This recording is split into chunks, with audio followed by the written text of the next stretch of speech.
week, and again, as ever, what a week it's been. So there was a bit of a legal decision that happened in the last few days. Closed out the week with one might call it a wailing and gnashing of teeth. So there's a whales were gnashing their teeth, certainly. That's true. That's accurate. Of all types, sizes, shapes, and hues.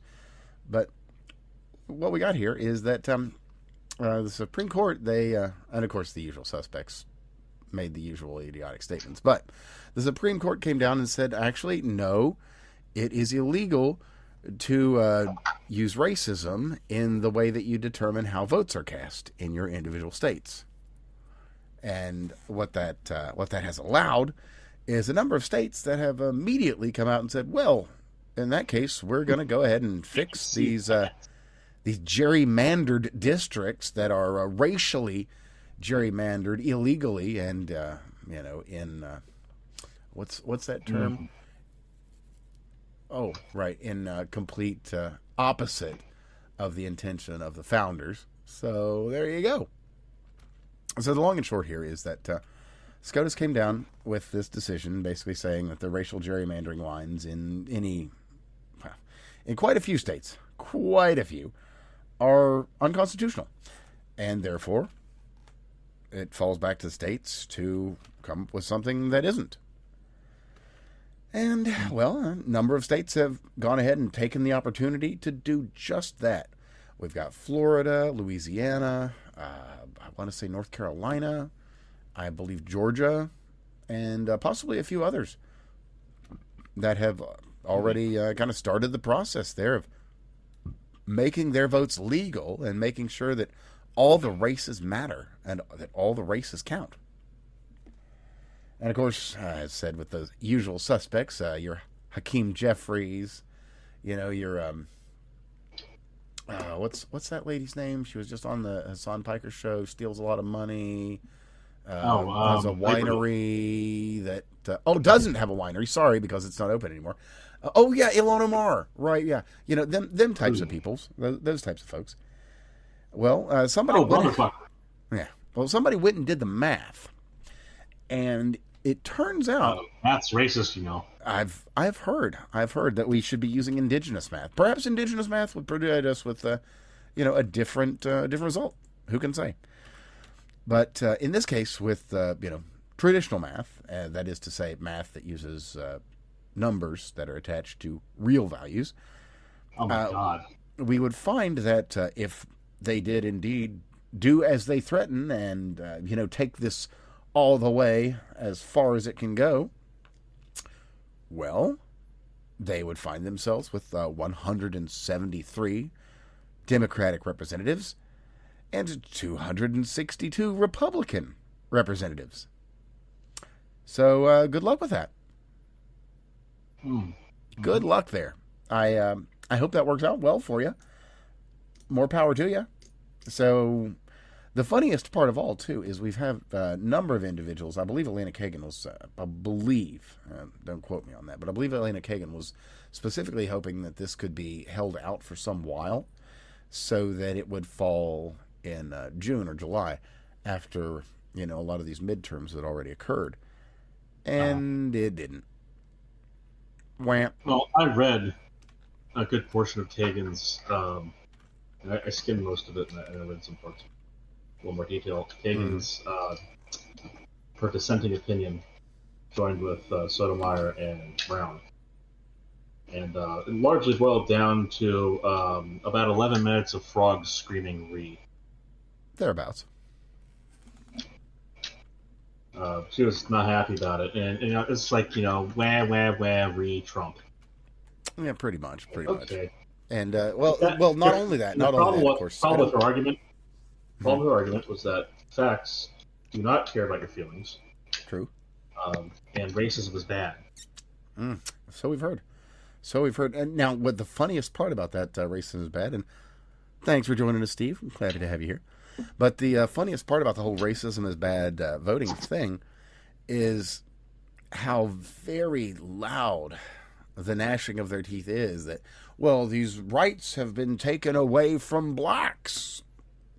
We've been fighting so hard to expand the rights of blacks. Well, at the expense Pretty of sure that one was done early. Of racism. You're kind of racist.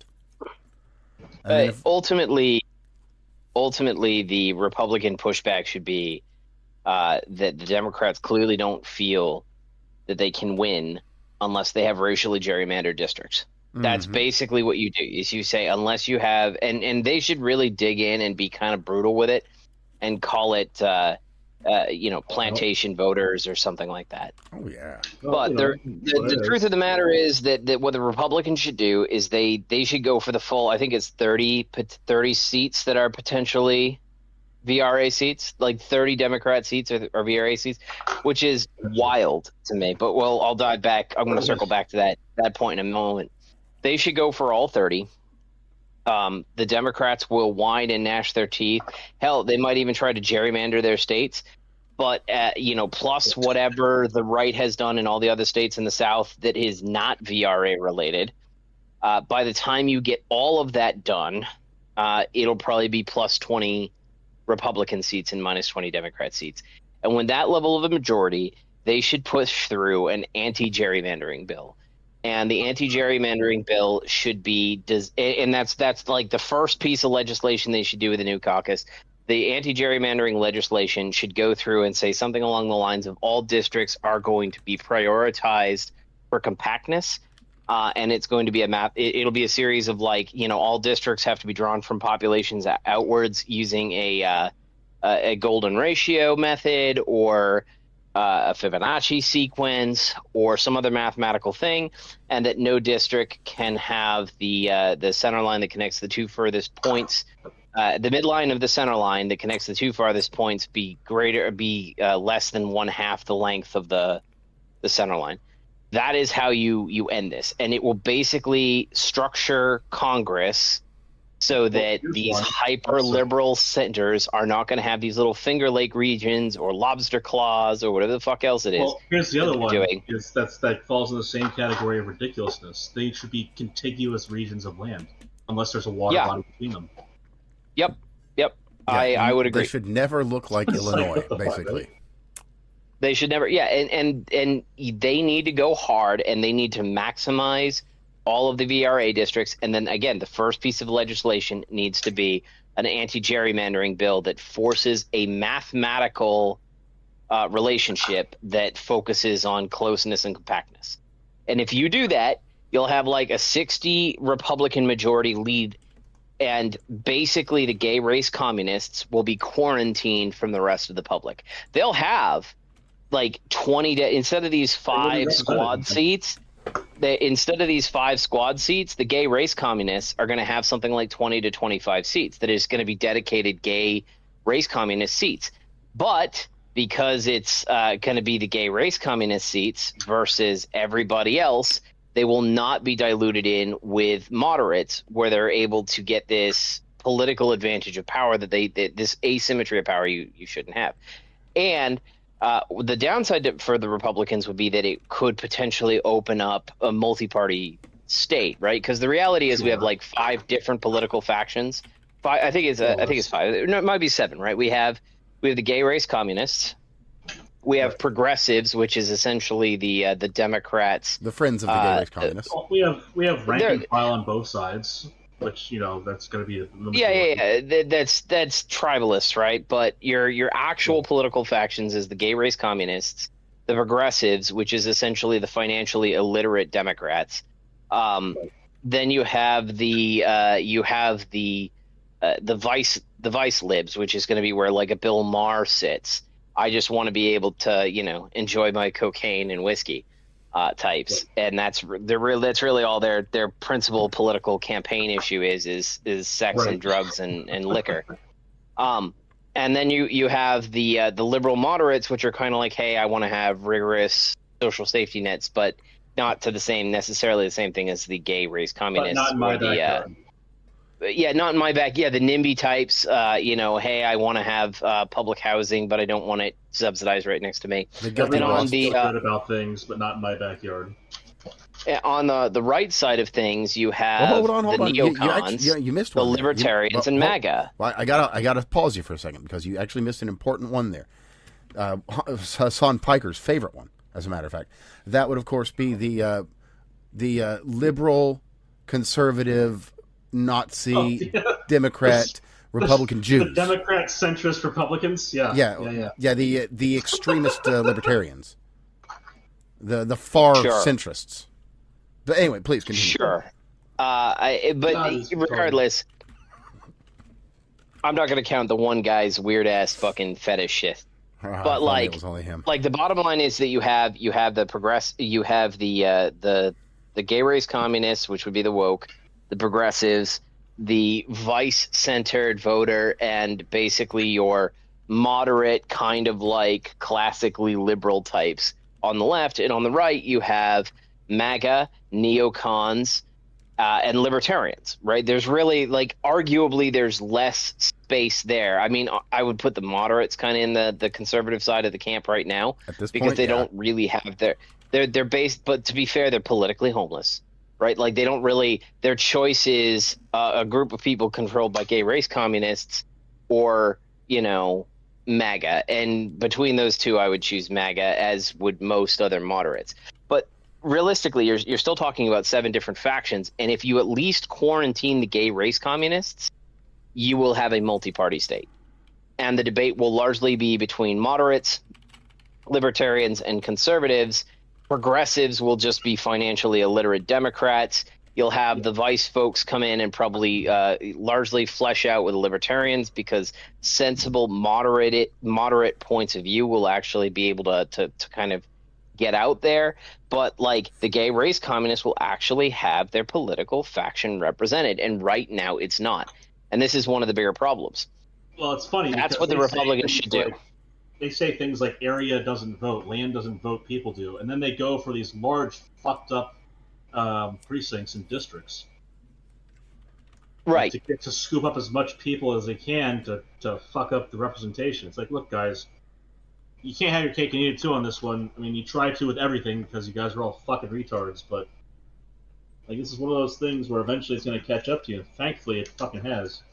Well, and it has, and I think that's a bigger point. There is, like, again, taking out the fact that the Republicans should go hard on the VRA, and then they should put in a mathematical, like a undisputable mathematical, not like a hey, we're doing this thing, or right. Get rid of the subjective bias. If you put in math, you lock out the entire center of power that the Democrats currently have. Commission shit that they want to do in Virginia. Yeah, like all of that goes away, and you say for federal elections, districts have to be drawn this way, and it's you come up with a method rather than an opinion. And I understand that means that the Republicans have to put down their own little weapons because they do it too. But if you do it, it would be for the betterment of society. And it would lead to, it would lead us out of this two-party state. We would have caucusing that would be largely, on the two-party line. But, we'd actually be able to probably find some common ground. And some people would find out how unpopular they actually are. God, you can only hope. Yeah. Small miracle. It's funny. I talked with my buddy, the guy who's a bit more of a lefty, and because he was just talking to me recently about Georgia and election laws and how they required us change and then they didn't fund it. It's like, well, yeah, they're fucking retards.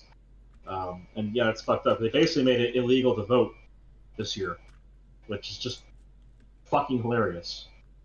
I don't know how they're going to square that circle. Well, they required voting. They said all the stuff they already have, all the voting machines, everything is illegal. Said, okay, you can't use that. And then they didn't fund replacing it. So they're having this big issue right now in Atlanta, where he's at. They're having this big issue where they've left this unfunded, and they went on recess. It's like, well, you guys have votes coming up, elections.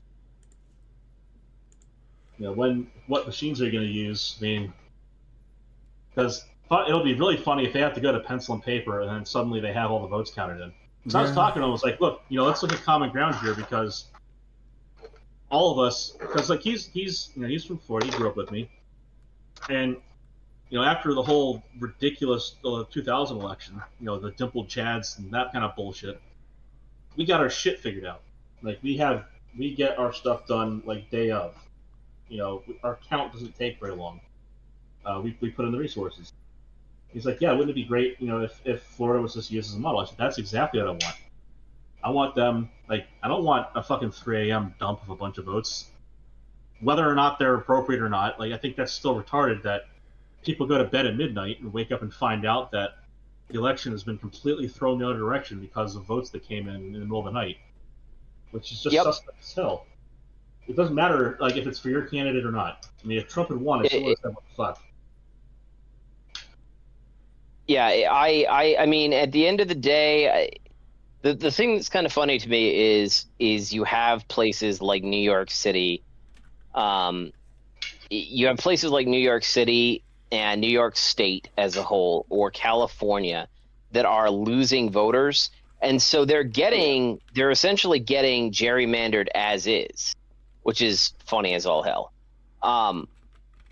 And so you're in this kind of weird space here where the outcome is inevitable, right? The moderates, the right, they're the same thing that's going to happen with the VRA, whether the Republicans go hard on the VRA or not, is Right. It's happening. It's just going to take longer. Right. Ultimately, their policies are driving people out of the system. That's what's happening. Yeah. Just a quick aside on that. So let's rip that Band-Aid off. Well, directly related to that too is we got John Thune up there that will not bring up the SAVE Act. Won't do it. Refuses. Utterly and completely. That was a lot of the conversation that we were having was about the SAVE Act too, because my friend is like, when I hear the thing they're saying about the SAVE Act, I want to hear it's like secure the election. He hears like disenfranchise people. It's like, well, hold on a minute, let's go through that. We spoke about it in Hemd and Hod, this, that, and the other. But the other day, like, he's about making sure everyone, like every. So I said, okay, so can you agree with me that every citizen of the United States should have access to votes? Should be able to vote? And it's like, yes, that's what he wants. Like, okay. And do you agree then also that we should be sure that everyone who's voting is a United States citizen? He's like, well, that's where we have some issues, because then I'm worried that people who are citizens aren't going to be able to vote. It's like, well, then they can sue. That's the point. That's the point, is to make sure that they have, like, I want it to be really easy for every American to vote and stupidly difficult for anyone else to try to vote. Well, and again, there's legal remedies here. Like, yeah. I think it doesn't. They can turn around and say, "Hey, I'm really worried about it," but it's like, "Hey, there's 5% of the electorate who couldn't get their shit together." You're like, "Okay, I get that, but like that 5% isn't all going to go one way, right?" The people who are idiots are a mixture of idiots of both sides of the aisle, and so maybe Democrats are basically saying, "Hey, our people are dumber than shit." Well, directly related to that, and Dems, is their opinion of black people, and the fact that 85% of black people want the SAVE Act passed. Like you go to, you've seen them. That's the thing. You've both seen them. We've all seen them. Every single person has seen the interviews on the college campuses and in the big cities. That's the issue right there. Like, hey, kids, what do you think about black people having to have an ID to vote? They ask every single white person, every single yellow person, every single red person, and like 90% of them are like, "Oh, that's terrible." You're conflating two things. You are conflating two things. This was something that came up in our discussion. It was very important. That's critical as a difference. And this is where Fetterman had an okay point, even though I might not agree with it or like it. 85% of people in general, 80% plus of people in general, think that presenting an ID when you vote is what you should do. The SAVE Act requires you to prove you're a citizen when you register, which is totally different. Now, it also requires you to have an ID when you vote, And that's what Fetterman is suggesting as a compromise, is Yeah, why okay, don't we just fair point. require the whole voter ID thing. The issue is, and my friend did bring this up, well, what about other people who get IDs? People who are here legally get IDs that are not citizens. It's like, yeah, I think that's also an issue. That's why I say we should have just like a completely separate ID for voting that's virtually free and is only available to citizens. But if we can separate that out, like we already kind of do when you get your registration card, but that's not an ID. It just says, this person has an address and votes this way. It's like there's like a half-assed measure to it, and it's not enough, in my opinion. And he's worried about, well, is the scale of the problems, does that merit the severity of the solution? In my opinion is, yeah, I think one incorrect vote is too much, because the question is, well, is it going to sway an election? It's like, well, it's possible it already has. And the Speaking of already has, scale, and the just the weight of that specific statement, like just this last year, and that is to say 5 months, not even a whole half of a year, just in this period, we've seen how much rock solid proof, not evidence, proof, that illegals are voting, that illegals are taking part in our elections, if not actively running in some cases. Well, so again, this is the fundamental problem, right? Like the left created the problem that Republicans now have to solve. And they came out and they said, hey, we think paperwork and identification and all of this stuff, we need driver's licenses. These people need to be able to operate in our state. And there's a noble cause there. There really is. Like, they're going to be here anyways. We might as well document. The downside, however, is now, like, even if we turn around and we implement a voter ID law, which I think is a great thing, now you have to sit there and make sure the voter rolls are clean and that the voter rolls are perfect. And so because they've decided to sit there and commingle this stuff, how do you sit there and deal with the fact that you're going to have people that vote and it's going to be all muddled together? Maybe there's a case where it's not, but you're basically going to have people sitting there and calling foul forever. Now, I absolutely 100% think it is. If I had to pick a compromise, I would choose voter ID. And then we'll work on getting the citizenship requirement at a later date. Like, I don't think the two things need to be sold together. I think we need to sit there and start there, and then you make the case, and they're going to sit there and say they're going to say the same thing for the voter ID. But at least voter ID will significantly reduce potential avenues for fraud. And I know that the left is like, well, there's no fraud, there's no evidence of fraud. Yeah, because they haven't fucking investigated it, and that's the biggest thing that pisses me off with all this shit. Still. And there wasn't, because they refused to investigate. And as a matter of fact, stonewalled any investigations that were done. But yeah. Well, that was the thing I mentioned was, say the 2000 election, the 50 or 60 cases that were brought, and all but like a couple of them were basically thrown out on standing. It's like, come the fuck on. And then the one that was really fucking obtuse was the ones that Trump brought directly, which was like a handful. It wasn't like 50 or 60 of them. The ones that Trump brought himself directly. Like those few, he wasn't allowed to bring them forward because he wasn't elected. Oh, man, that bullshit. Like, the election hasn't been done yet, so, you're not actually affected by the results of it. Are you fucking kidding me? That's the thing is, if they, like I said to him, look, wouldn't you prefer it if instead of every 4 years we have one side saying it was the most secure election ever, and the other side saying it was rigged and stolen by someone, whoever it was? Wouldn't it be great if we had absolute certainty, like within a hair's breadth of not giving a fuck of anyone saying otherwise? Yeah, you'd think that the folks that definitely knew. You would think that the folks that won in 2020 would be more than happy to just be like, look, obviously this is completely on the up and up. Do any and all investigations, searches, whatever you need to do. We are an open book. Everything was completely above the board. Well, because that would be like, one, it would be cheaper, and two, it would be faster, and three, it would remove all doubt. It would do those three things and more. And more. Like, you had time to spare to gloat between then and January 6th. You know what I mean? Truly. And this is the problem that we have. And I remember there's a guy I follow who's out in Colorado. I kind of wish I'd met up with him when I went out there with the wife, but we used to have pretty good discussions. He moved essentially from a much more left position to moderate and eventually to conservative because, gay race, communism and all that. And he basically said he doesn't understand the point of all this stuff for the voter ID stuff. This was a while back, long time ago, a couple of years now, actually. And he said, because ultimately, or the mail-in voting thing. And I said, hey,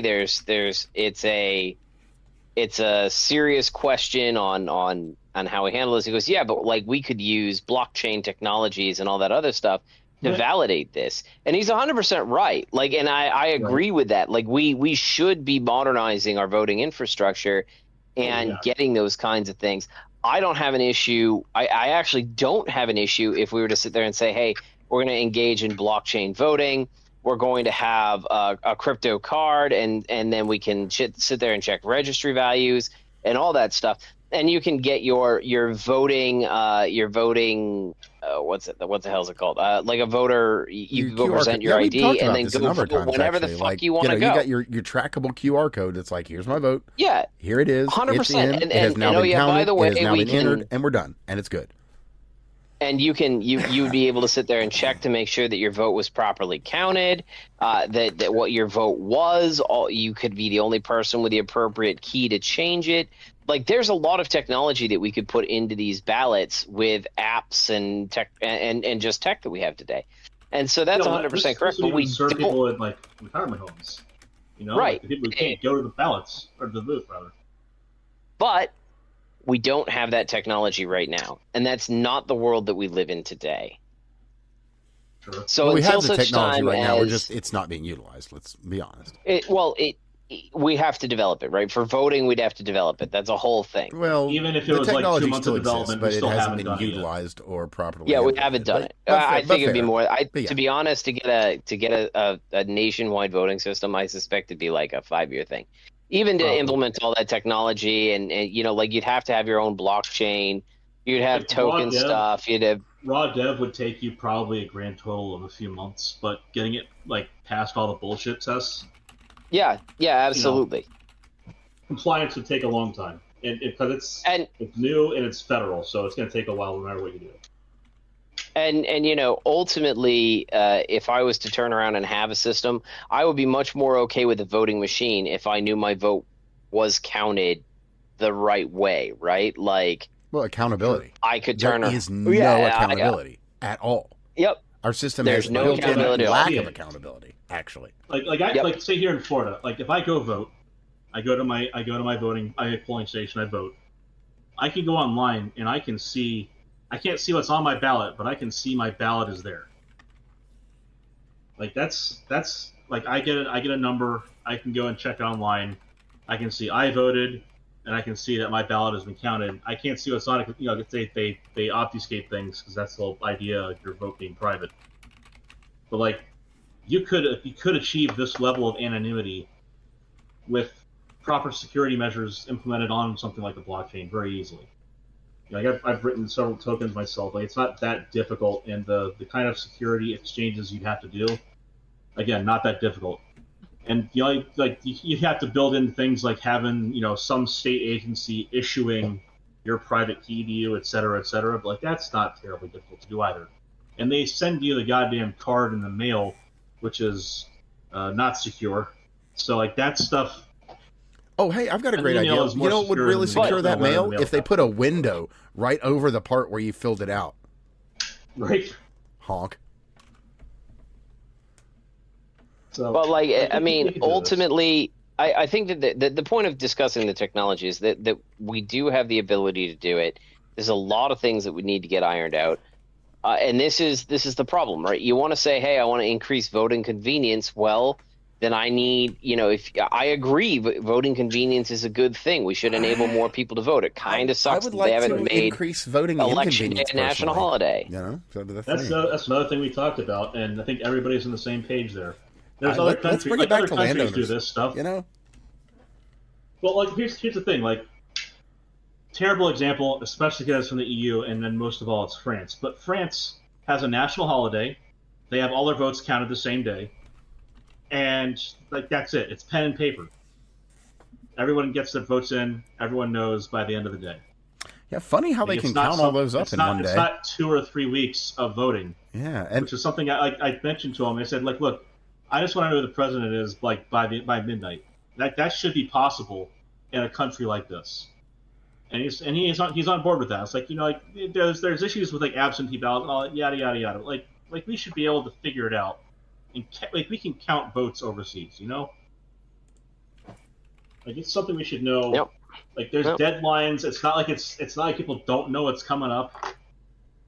I don't want to disenfranchise people, but like if you can't get your shit together to vote. Oh, I want to disenfranchise people. Hey, 2 out of 3. See, we win. Sorry. Let me rephrase that. I don't want to disenfranchise American citizens who have the right to vote. Oh, I absolutely want to disenfranchise American citizens because most of them are idiots. Same. And I absolutely want to sit there and scream for that. Back to landowners. Back to landowners. That's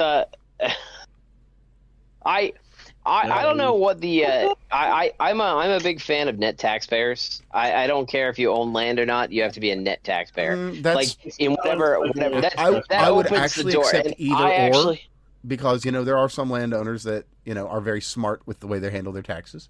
So I would go either or. I'll give you that. I'm just if you're gonna go down that road, a net taxpayer, and then you should have to hit milestone. You should get additional votes for hitting major milestones. Ooh. Or if you're going to go down that road, if you go down that road, then if you're an employee of a company, then you should get a share of the taxes paid by that company to count towards you.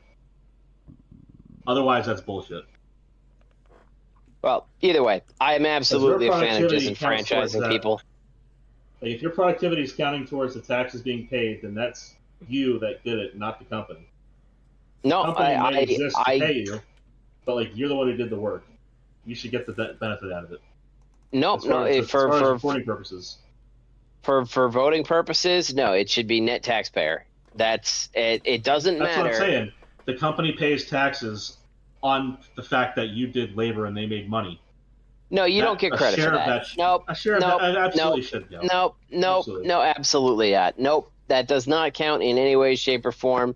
It is whether or not you as an individual, because ultimately, if you make shitty labor choices, that's your personal problem. It's not my problem, right? And if you're incompetent, I have no problem with you not voting. So it should be net taxpayer, not that you get a share of whatever the fucking company you work for. If you are a net taxpayer, then it enables you to vote. And then from your enablement of voting, you should be able to get more additional votes based on your level of participation in society. So, for instance, the military should get +1. If you have kids, you should get +1. If you are and I don't want to sit there and toss it out to degrees, right? I was thinking, it should be degreed engineers. No, you have to be a practicing professional engineer, practicing professional lawyer, or practicing professional doctor. And you get an additional vote for those. Would you like to know more? Click below. below. That's what I mean, right? That's a professional license. Yeah. But that's where it should be. The people who actually have so you should get if you have decided to pony up and take a risk for society, such as military, you should get an additional vote. Don't care if you're kitchen staff, you still took the risk, right? You get assigned wherever the military assigned to.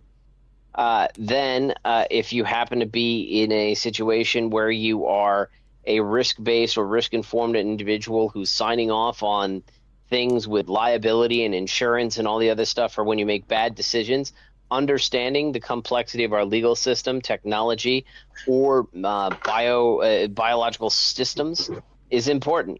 Those are things. We should have additional input from those people.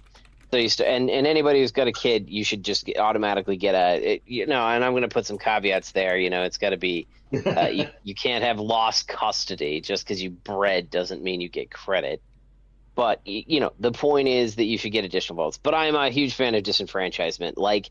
Just because you work at Starbucks and don't pay any bills or whatever, fuck you. You don't be get able to vote. live in the ghetto and not pay any bills and get lots of votes. Yeah. Absolutely. You should be able to. You should. If I'm doing the math right, that's how your system works, right? What's that? Well, if you're in the ghetto and you have a bunch of kids, you're going to be able to get lots of votes, right? No. It'd be one just for being a parent. Oh, right? oh It's just not. one. It's not about how many fair kids. enough. So you don't get extras Yeah. on that. All right, And, all right. and So if you that lived in the ghetto, but you were on, say, public assistance, then you wouldn't get shit. So does that so as a parent, does that end after your kid has reached 18? No, because it's not about that, right? It's about your ability to form a cohesive relationship with a member of the opposite sex in order to breed. It's about the fact that you actually have some level of understanding about, the needs of the future or the consideration of the future. Oh, okay. And, so there would again, need to be some sort of marriage involved. Got it. Not necessarily marriage. I think necessarily marriage. Well, I mean, if you want to throw that in as we're talking about a caveat. All I really care about is that we're gonna need some this is stability sounding built like some social credit kind of stuff. It kind of is. It kind of is. No, it's not that social sounds credit. exactly like social credit. It's a little bit. No, it's not. It's got says that that flavor to it. No, social credit is whether or not you're allowed to. No. I'm saying social credit is whether or not what level of participation in society you're allowed to have. This really isn't that. Social this is credit. just saying I don't give a shit about your opinion if you haven't done anything with your life. That's really what it comes down to. There's some minutia there. But since we're on the topic of social credit, there's something we should probably talk about, and that's Great Britain. And there's a VTuber, which she was recently arrested, thrown into jail, and had everything that belongs to her, including just toys. I gotta say right off the bat, and I don't find what she does. I don't find what she does savory at all. Yeah, a lot of people. Which one is this? Some British girl. She was arrested on the 20th of April. She does drawings of very fucked up things, in my opinion. But at the same time, she's just drawing shit. Yep, cartoons. What is she drawing? Apparently, chibi cartoons with sexual activity, which not necessarily children, but it's small characters, and the UK is the UK, so. You're only allowed to do that to real children. You're not allowed to do that to cartoon children. You can't depict it. You have to actually do it for it to be legal in Britain. You can't depict the rape of a child. You must do the rape of a child in Great Britain for it to be allowed, as we've seen. In the courts. That one, all good. You draw it, you take a picture of it, you share that stuff. You have crossed the line. They arrested this woman, and the compromise they came to is that she could make a separate account while things were under review, and she had to dox herself. They have to use her own name for the account. And she is no longer allowed to make any adult material. Of a certain nature. Whether it's chibi stuff, whether it's two 80-year-old dudes kissing or whatever. None of that. So yeah. So I said, she's released on bail. She cannot create any adult content. That she would do distasteful. This is a country that has a real rapist epidemic that they aren't doing shit about, and they've specifically covered up for years, decades. So it seems it's a real free expression question. Kind of like I said, I don't find the thing that she does reasonable. I think it's fucking disgusting, but at the same time, it's if I can try, it's one of those things you can change the goddamn channel. If it's not my business and it's not harming people directly, it's not my business. I'll just move on. I mean, so here, let me offer a caveat. If there was a high profile individual who was doing this stuff, I would absolutely leave them alone, and I would investigate the hell out of their audience. Fair. Right? That's what I mean. That's fair. This is the thing is, I remember when people were like, why are all these why are these child porn accounts still on Twitter or Facebook or Instagram? And I guarantee you it's because the FBI was using them.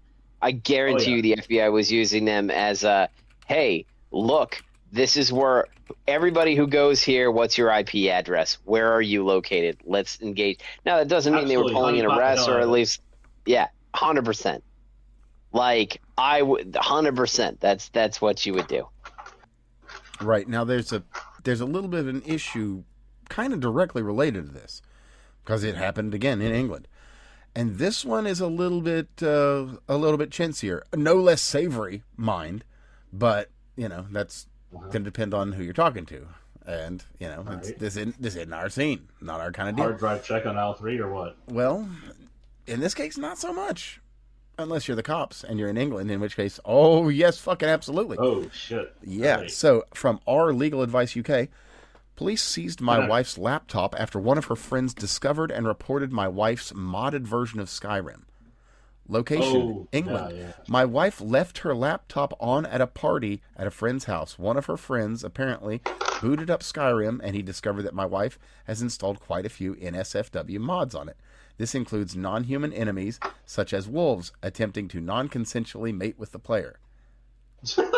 Which, okay, fair, oh my god, it's the fucking romance novel shit. It is, actually. So I actually, I wanna hop on that, because my wife reads smut. Dude. Yeah, I do. Okay. My wife reads smut. And I was sitting there and thinking about it. She's an avid female reader. That's good. Yeah. Yeah, I know, right? Like that's say that water is wet, or say that pussies are wet. So I remember there was a period of time a while back where one of these major books got a Netflix deal, and then it fell through. I can't remember. I think it was Sarah Moss. I think it's one of those. I can't remember exactly who it was. I don't care. It's not my series. And so I said, "Oh, you must have been bummed about that, because the thing that you want." And she said, "No, I'm actually really glad it didn't go through, because the male characters." Like, you can't actually depict the male characters that are in the book. They can only exist within a woman's mind. And the thing that's interesting, it's a true statement. Like, it's a fair statement.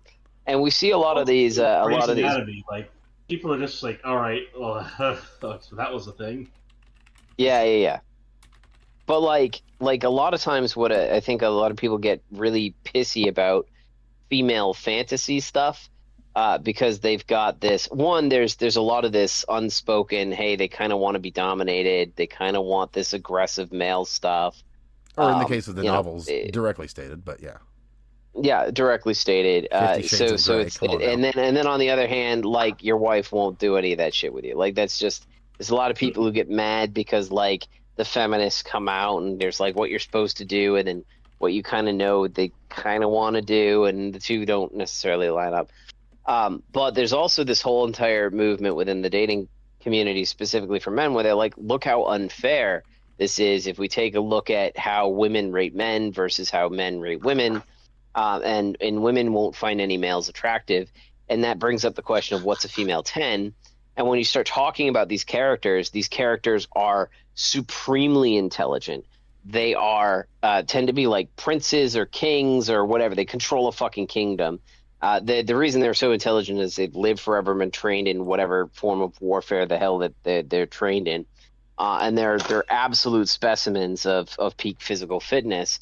And then they usually have a magic power. So those are four additional characteristics. Like the problem that you have with infinite intelligence or infinite wealth or infinite health. Why would they be with this woman? Is not ignoring that, right? That's a separate problem. Like, that's a separate problem. But, like, that can't happen in the real world, because if I sit there and I focus on my health, I'm not going to be able to spend that time doing something else. There's a real, true time constraint that comes in that prevents us. Like, if I'm only working on my health to the point where I'm peak physical fitness, I'm probably not going to have that, like, exceptional wealthiness, right? And I'm not going to have the extreme intellect that comes from these characters.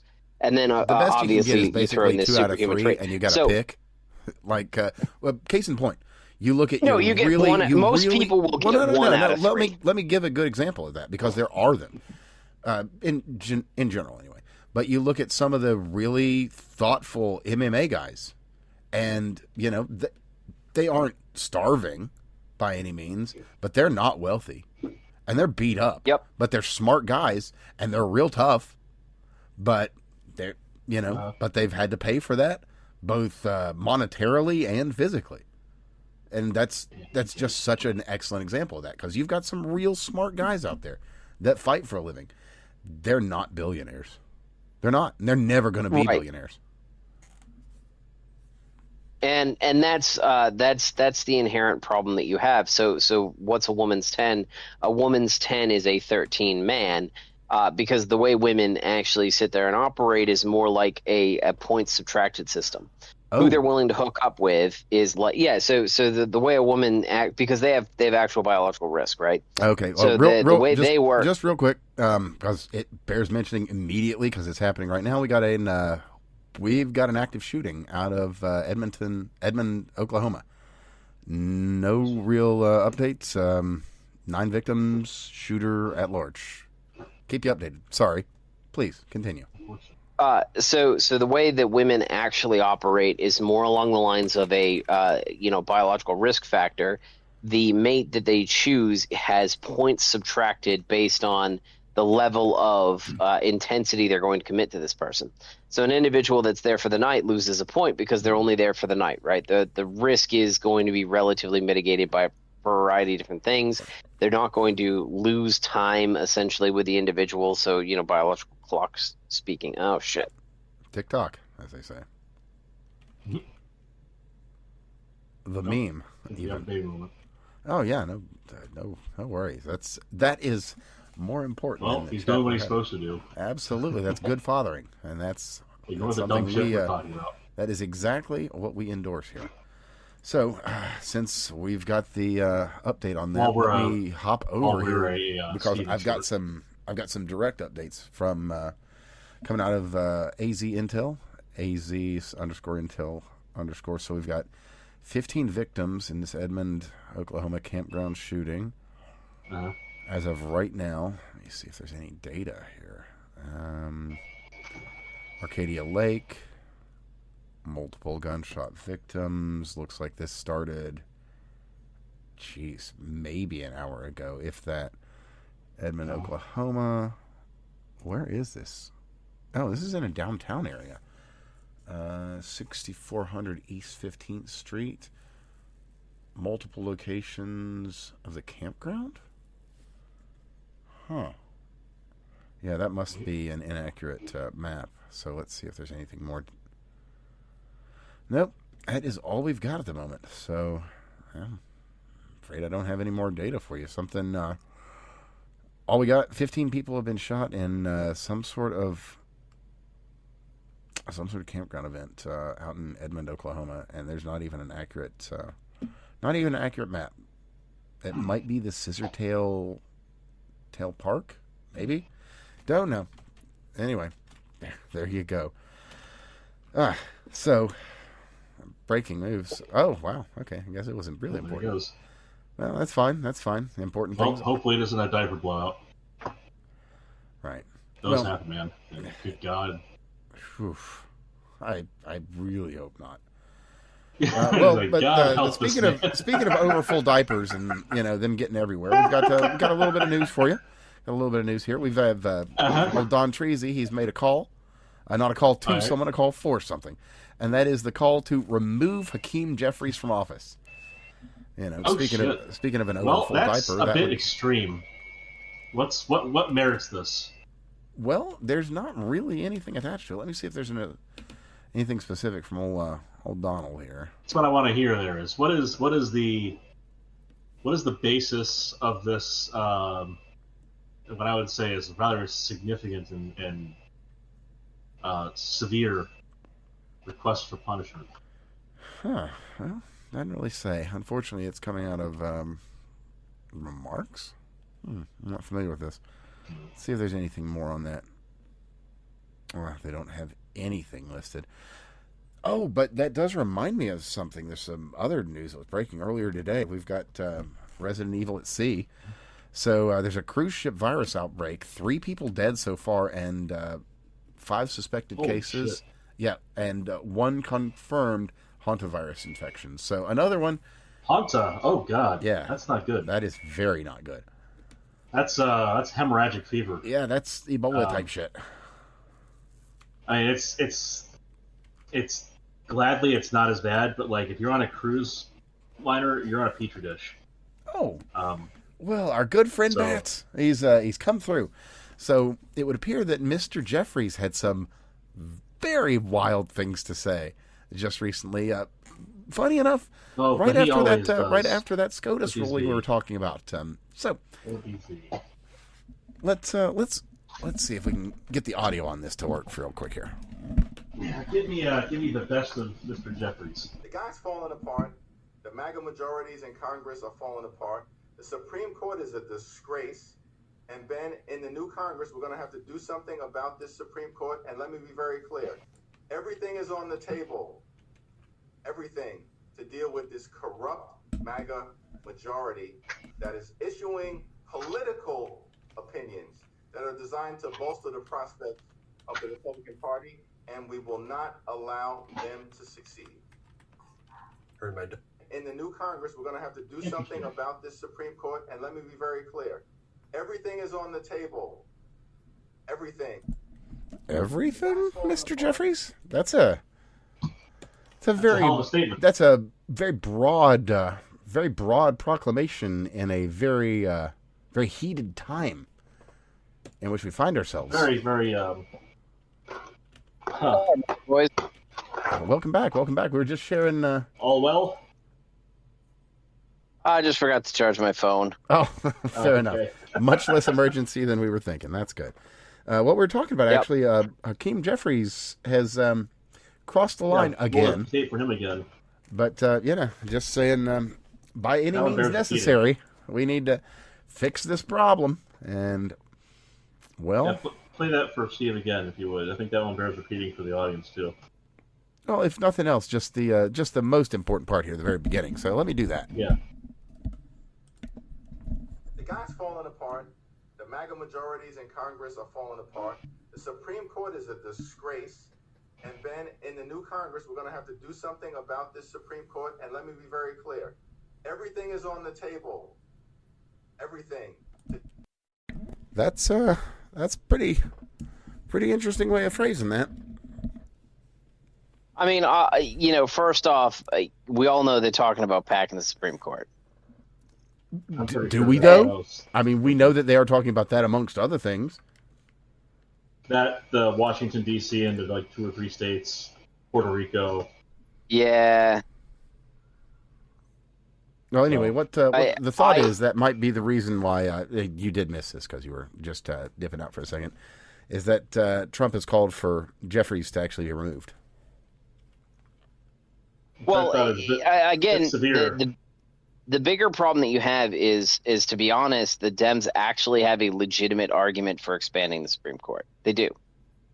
Sure. It's been a while. Right. It's not that. It's not that. They created 4 districts. So there are 13 districts in the United States, and they have 4 districts that are each one should have a judge. And I think it's a perfectly if they want to talk about expanding the Supreme Court, then you say, hey, let's have Trump expand the Supreme Court. They're absolutely right. They should be covered. Each of those districts should be there. They're going to do what Republicans did. They're going to stall it until they can get their own guy in, which, admittedly, good tactic. I mean, they won't though, right? They won't necessarily be able to do that. That's the thing. That only works. They don't want to. That only works if they hold the Senate after the midterms. Right. That's the thing. So I was talking to my friend more about that kind of stuff, and the SAVE Act being as a pivot, because if Dems block it, that doesn't really matter what Dems do, but if Dems block it, that is kind of game over, because that will rally the base. That is just it's a shit move on them. It's their catch-22 at this point. If they try to block it, they're going to get called out on it and say, they want illegals to vote. Basically, that's it.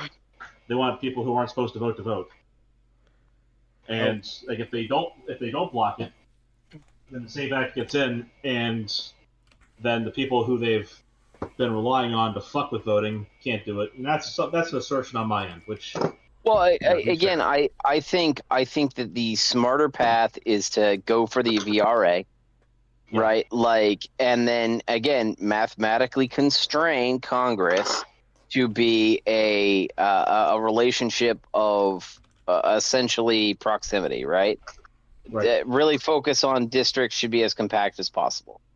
Once you've done that, you have taken away the gay race communist faction bleed-in bullshit.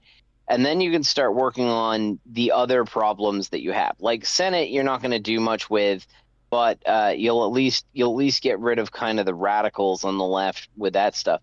And then you should, like, after we go through our elections and the midterms, then you turn around and you go for, assuming that we still hold the Senate, then you just go for and expand the Supreme Court with 4 justices. It's the probably going to left happen eventually. The left keeps on threatening it. I know that Biden didn't do it. Thank God he didn't. And I don't think like the problem that you have is in this contentious environment, it's going to be whoever's the first person to pull the trigger. And right now the left is not acting rational. They haven't been acting rational. They don't seem to have a good grasp of this stuff. The next person, like, we don't have a Trump coming behind Trump yet. Like, there's nobody that's going to command everything like he does. And ultimately, they're going to go pretty hard, I think. And so unless the Republicans actually do something, like, again, locking in Congress is a really good way to go, right? Seriously, that's the best option on the board. But if they want to expand it to 4 Supreme Court justices, they keep on talking about it. They keep on sitting there and threatening it.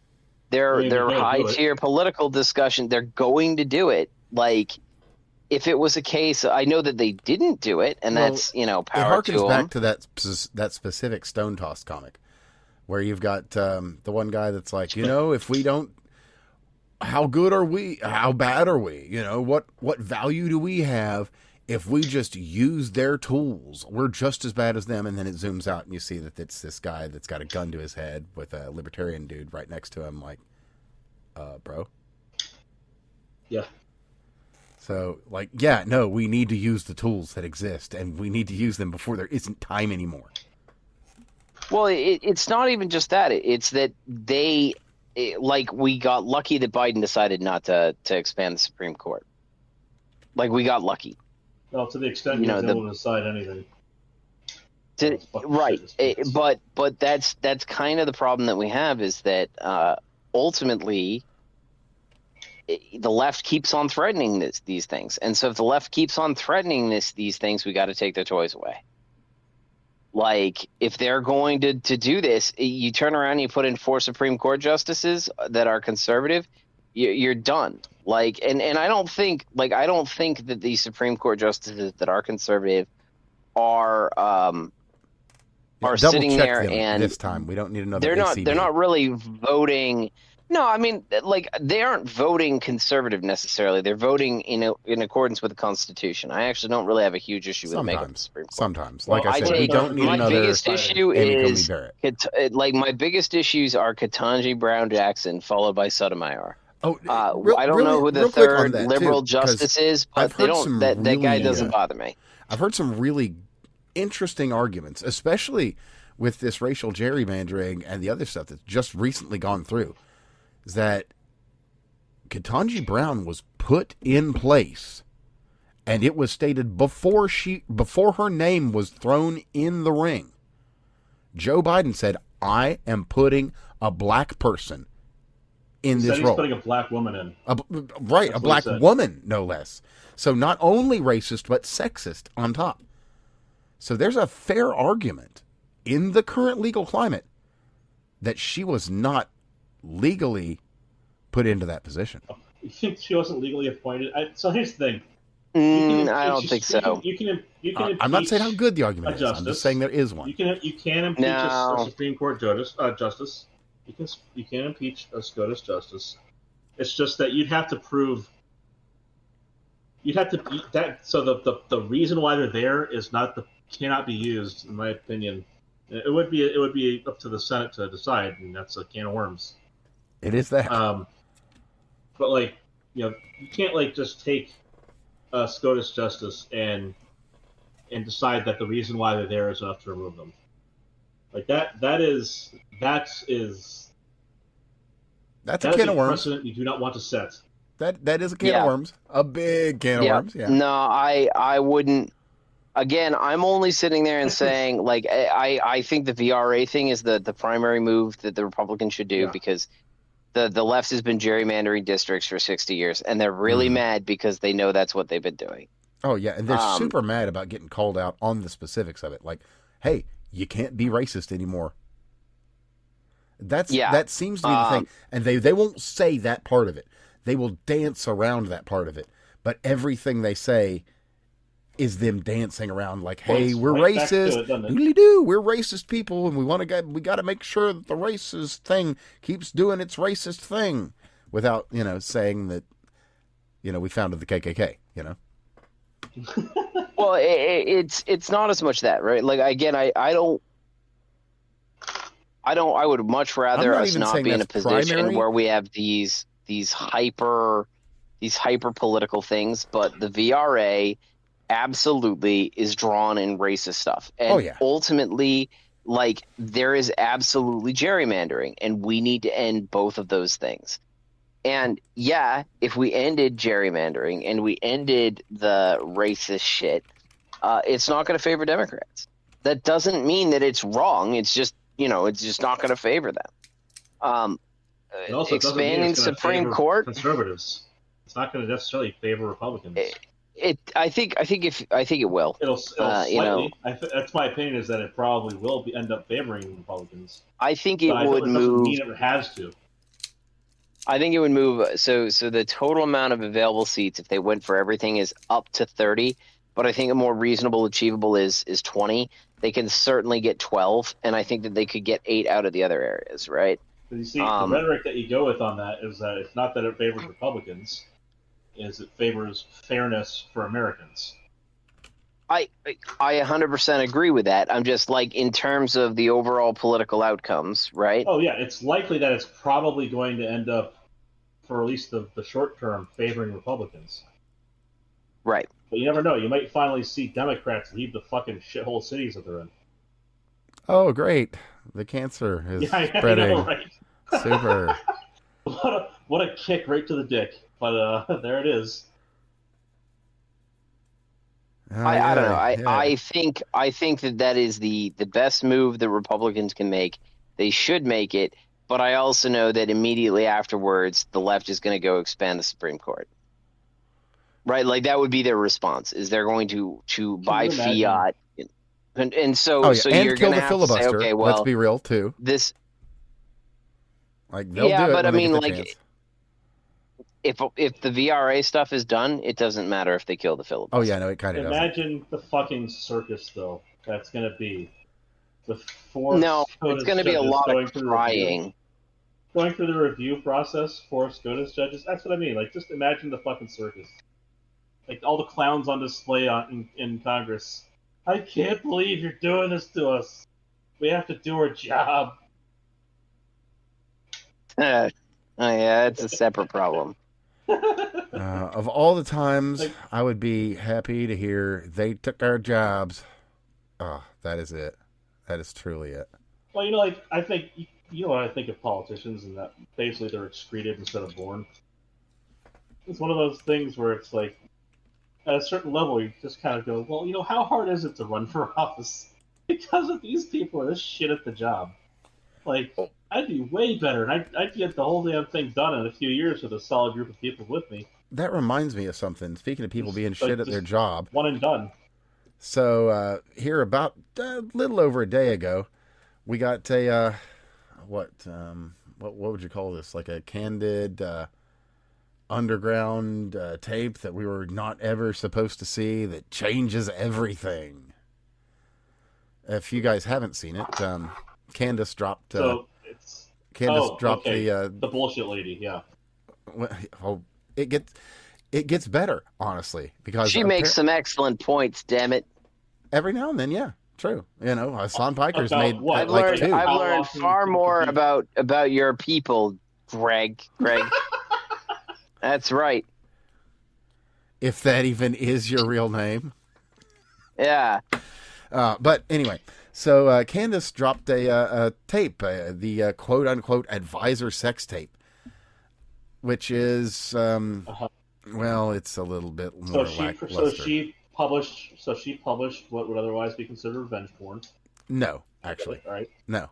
Oh, okay. No, So not no, it is on par with the quality of her other, shall we say, so no evidence. deductive. Again, what's happening. Well, I'll get to it, but basically, Well, there's evidence. Okay, understanding what would that evidence be? the mental acuity of a Candace Owens, one can understand where she might make such a claim. Okay. So, anyway, it's like 3-minute video of Laura Loomer, and she's hanging out with Gavin McInnes and some Proud Boys. And I think this is when she looked slightly more human. So, a few years back. Yeah. And Stephen King's It would run in terror. Yeah. But this is when she looked slightly less, Giga Chad. Male Giga Chad, sadly. But anyway. Slightly less Bogdanov? Yeah, exactly. This was back when she was doing the blonde thing. So just the nose, not the chin. Anyway, she's basically just hitting on some guys, hitting on Gavin, and showing off a tattoo that she's got below the belly button, but above the area of no return. And it's nothing. The area of entry? No return. No return is fair. Yeah. I mean, yeah. You have no idea what happened down there. I don't want to. But that said, according to her, lots. Mulder says the truth is out there. Well, I mean, she says it's out there. It's more than she can count on her fingers and toes, which is okay. So the video is basically, should surprise absolutely no one. Laura Loomer is a little slutty, is a little weird, and and there you go. That's kind of the whole thing. So Candace, I imagine she's a little bit fucking weird. Sweetheart, what the absolute fuck did you hope to accomplish by telling the world that Larry Loomer is a sex-crazed weirdo? I'm sorry, this just seems like that used Q-tip saying she had Trump's tax returns. It's like Craig, did you know that firemen wear suspenders? I know. I probably just cracked your world in half with that one. I thought they used lederhosen, man. Yeah, well, now you know. Now you know. I'm sorry I had to destroy your world with this revelation. Completely shattered. I know, right? Like, come on, Candace, what the fuck? Seriously, girl. Like, I mean, damn. You're not even trying. I was expecting something, not Laura Loomer being Laura Loomer. Yeah, I'll be fair here. I'm not really expecting a whole lot. Right? Now, something now here's an account that I've called him out a couple times. I've commented on him a couple times because, fair's fair. It's somebody that hits both sides. It actually hits both sides. That's going to be Swan Marcus 89.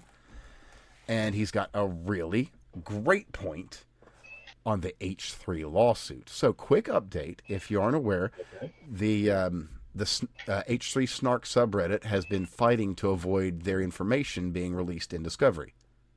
And they fucking lost. They did. Also lost. They did. So, I'll just read off what he's got here, because honestly, I couldn't really put it better, and he does it very concisely. People don't seem to understand what Ethan Klein is doing with his lawsuit. He has Hassan Piker's orbiters absolutely dead to rights on copyright infringement, so he's using the lawsuit to get Discovery that he thinks will prove Reddit had employees colluding with an anti-Ethan Klein subreddit to ignore his legitimate DMCA requests and guide people to the streamers who were stealing his content. He might be right. Which is a big no-no. And if he is, his actual goal is to expand the lawsuit and straight up sue Reddit for its employees maliciously conspiring to infringe on his copyrighted work. This is probably going to end up being a way more important lawsuit than people think.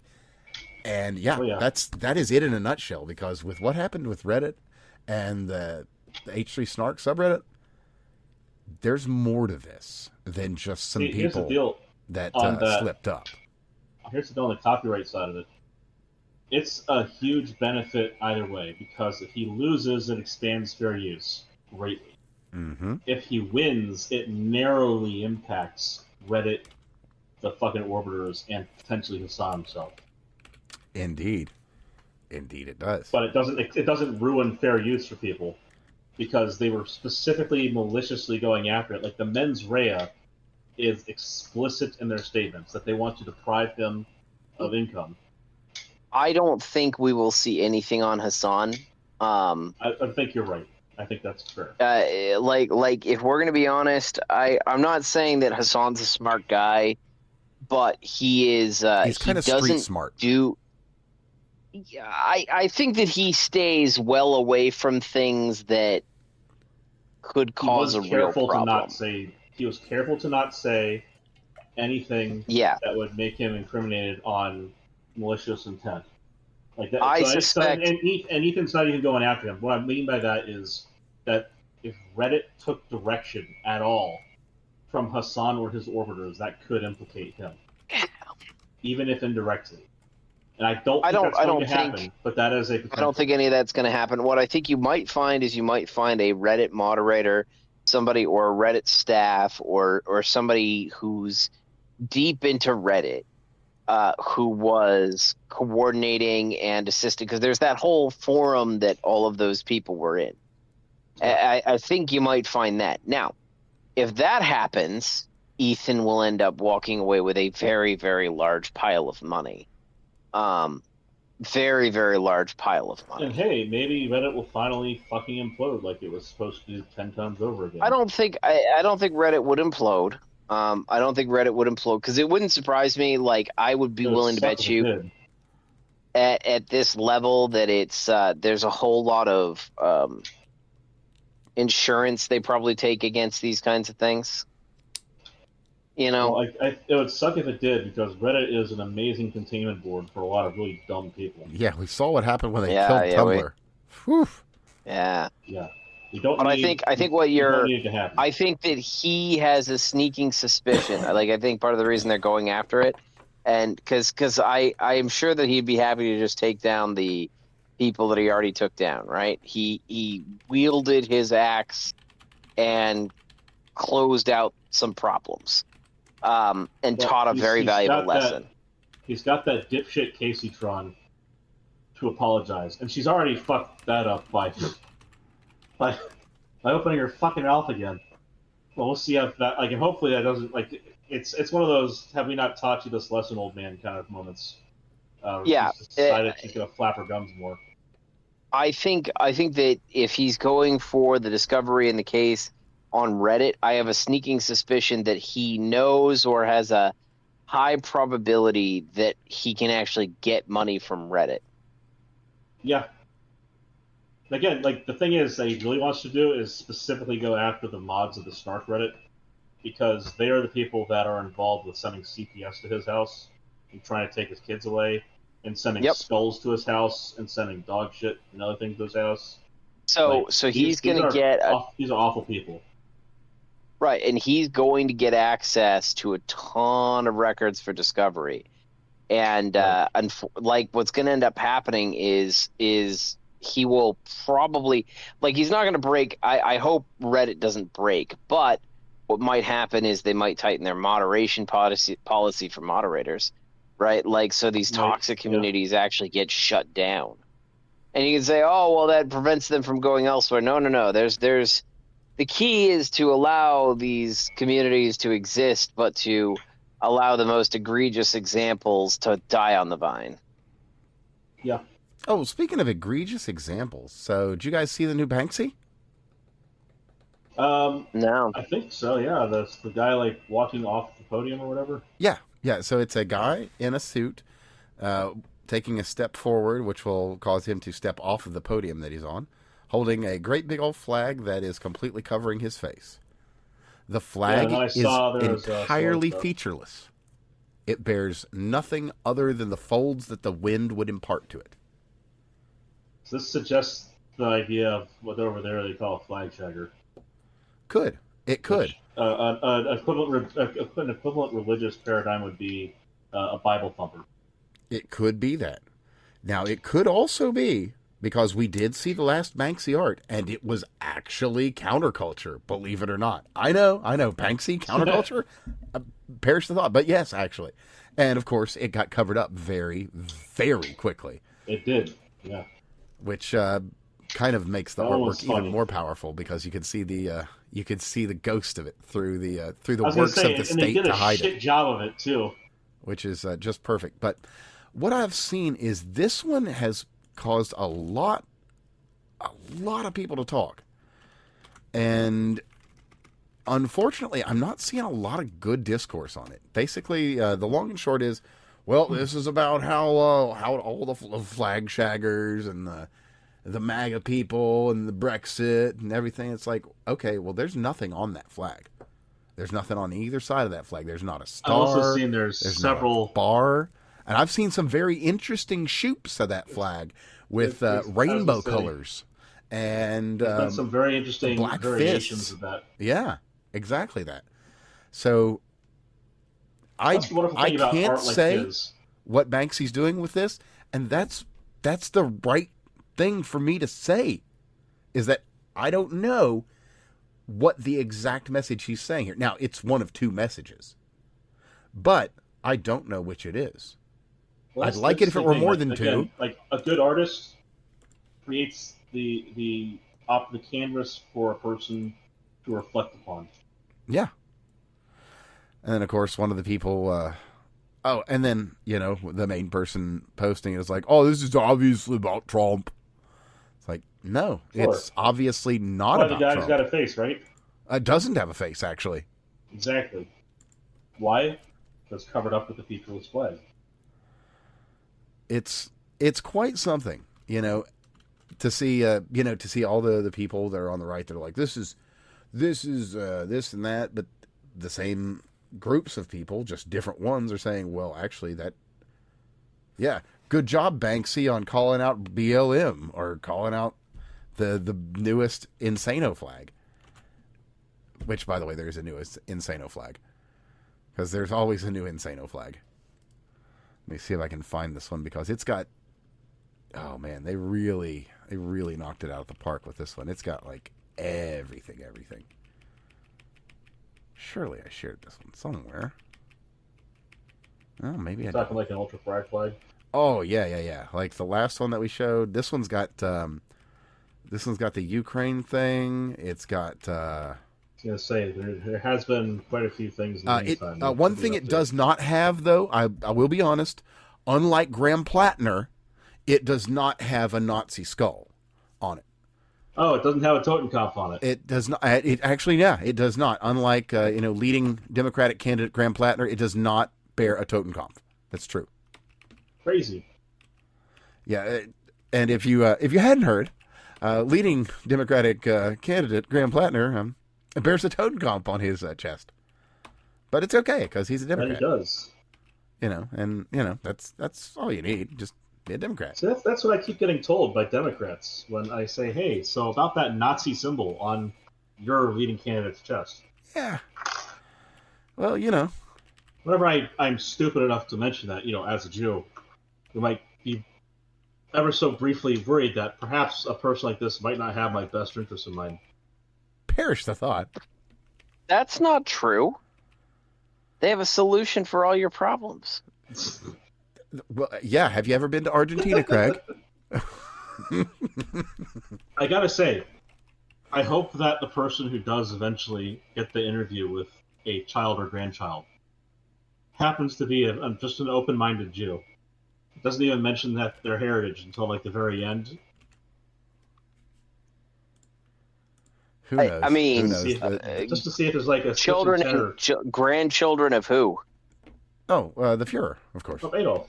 Yeah. Yeah, but I thought that he died of old age in Argentina in the 80s. Yes, as we all know, since that was released. I know the that FBI file dump during the JFK so files. The official story. So here's the thing: is I don't know, and I think it would be very fascinating just from a historical perspective.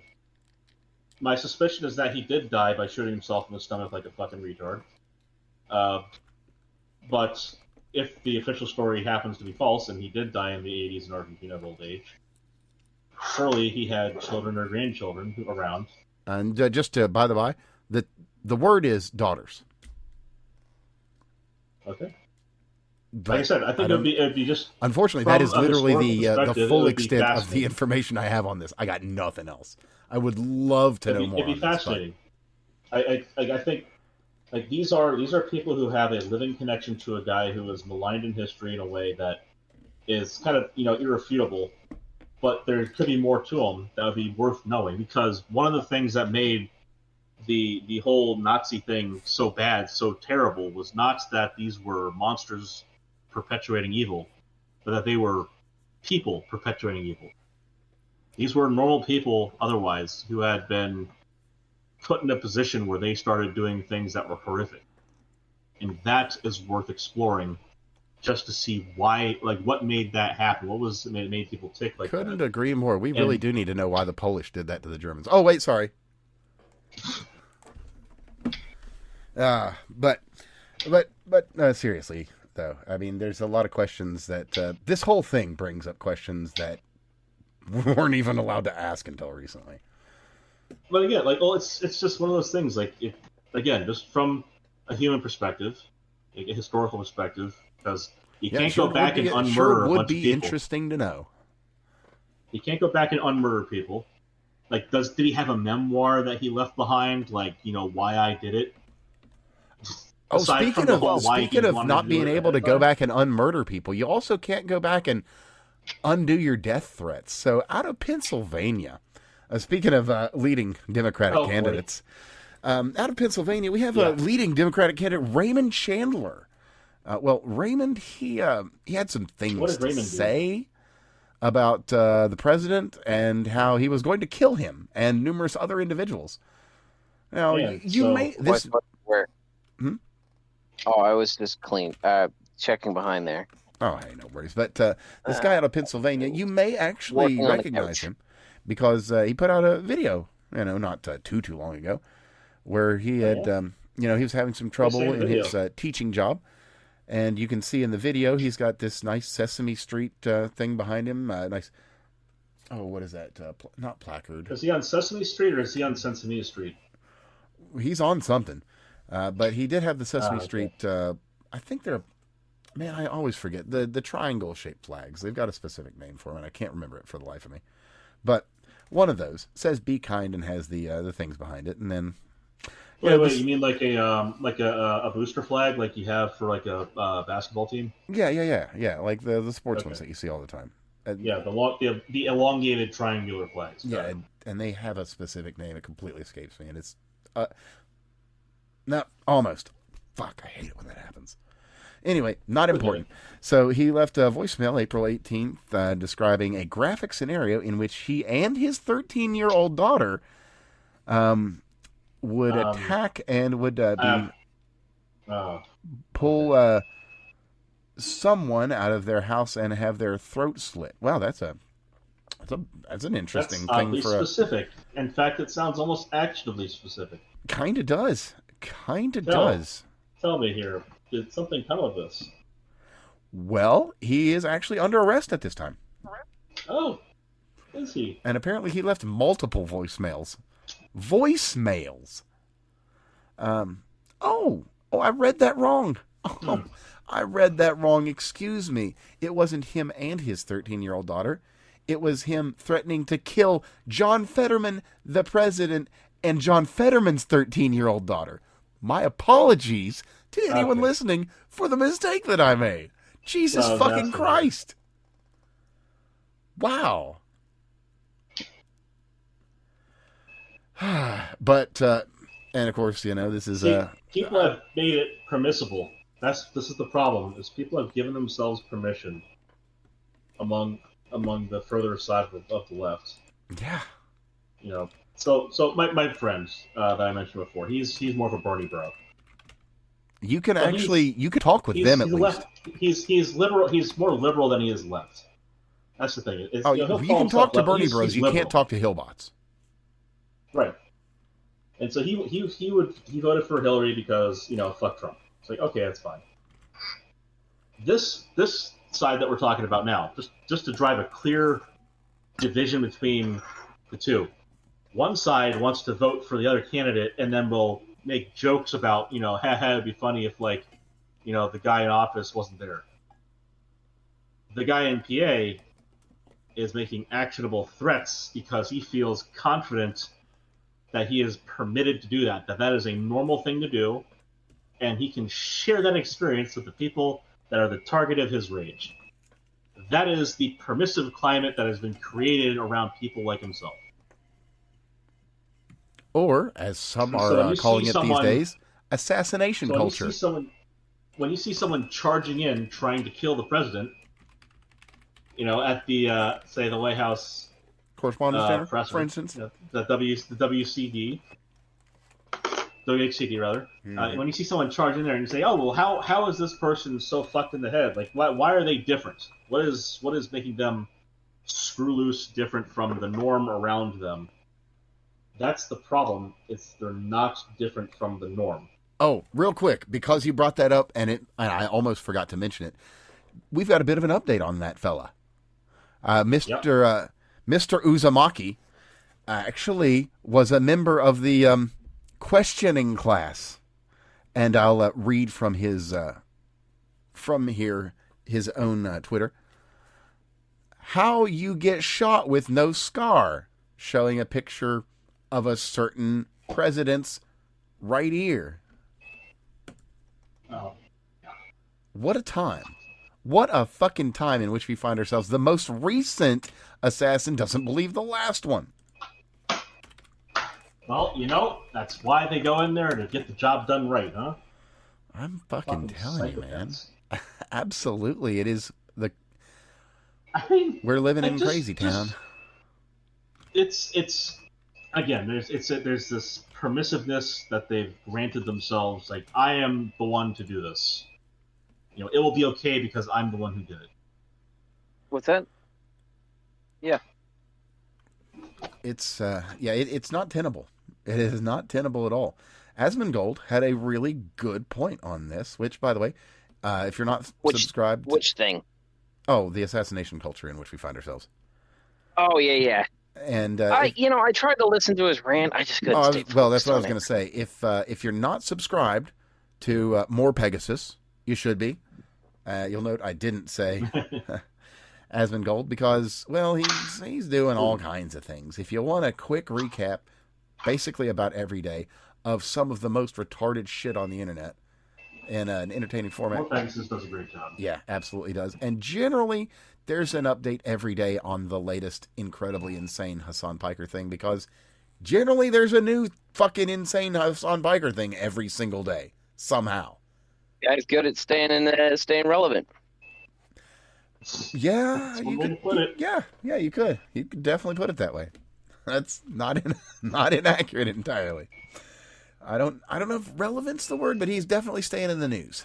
Definitely staying in the news. Well, I mean, that's the point, right? Like, ultimately, no bad PR, right? so just I'll step back for a minute here.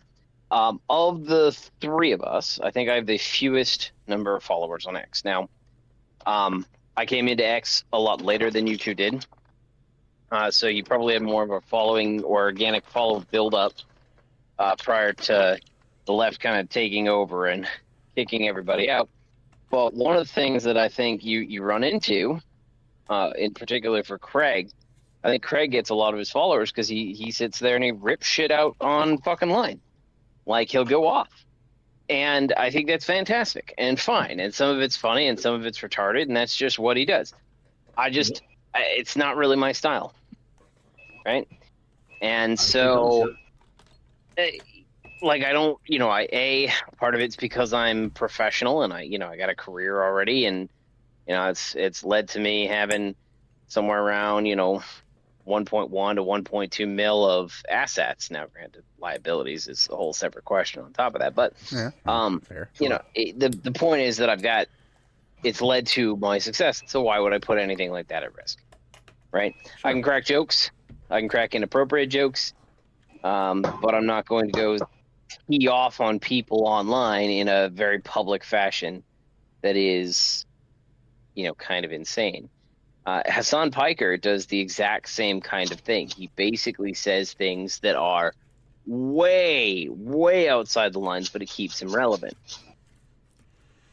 And let us not forget the classic Hassan line, lying is OP. So, Right. something to always remember. What's that? Lying is OP. And I quote. He said that? Oh, yeah. Yeah, he did. Oh, yes. Really? He has a bunch of college kids, actually. At, one of those That kind of lectures. guy. Yeah, he's a real influence. Huh. Yeah.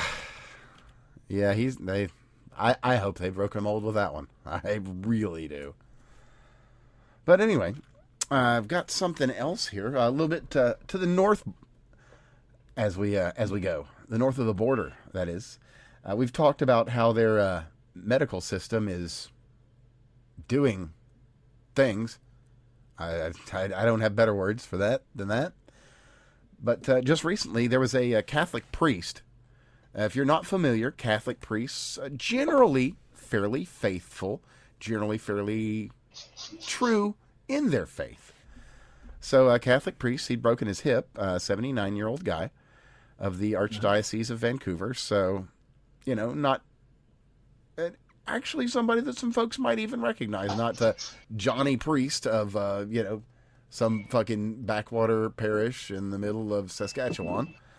So Father Larry Holland, he was where was he staying? Do I have the specific place? Oh, Vancouver General Hospital.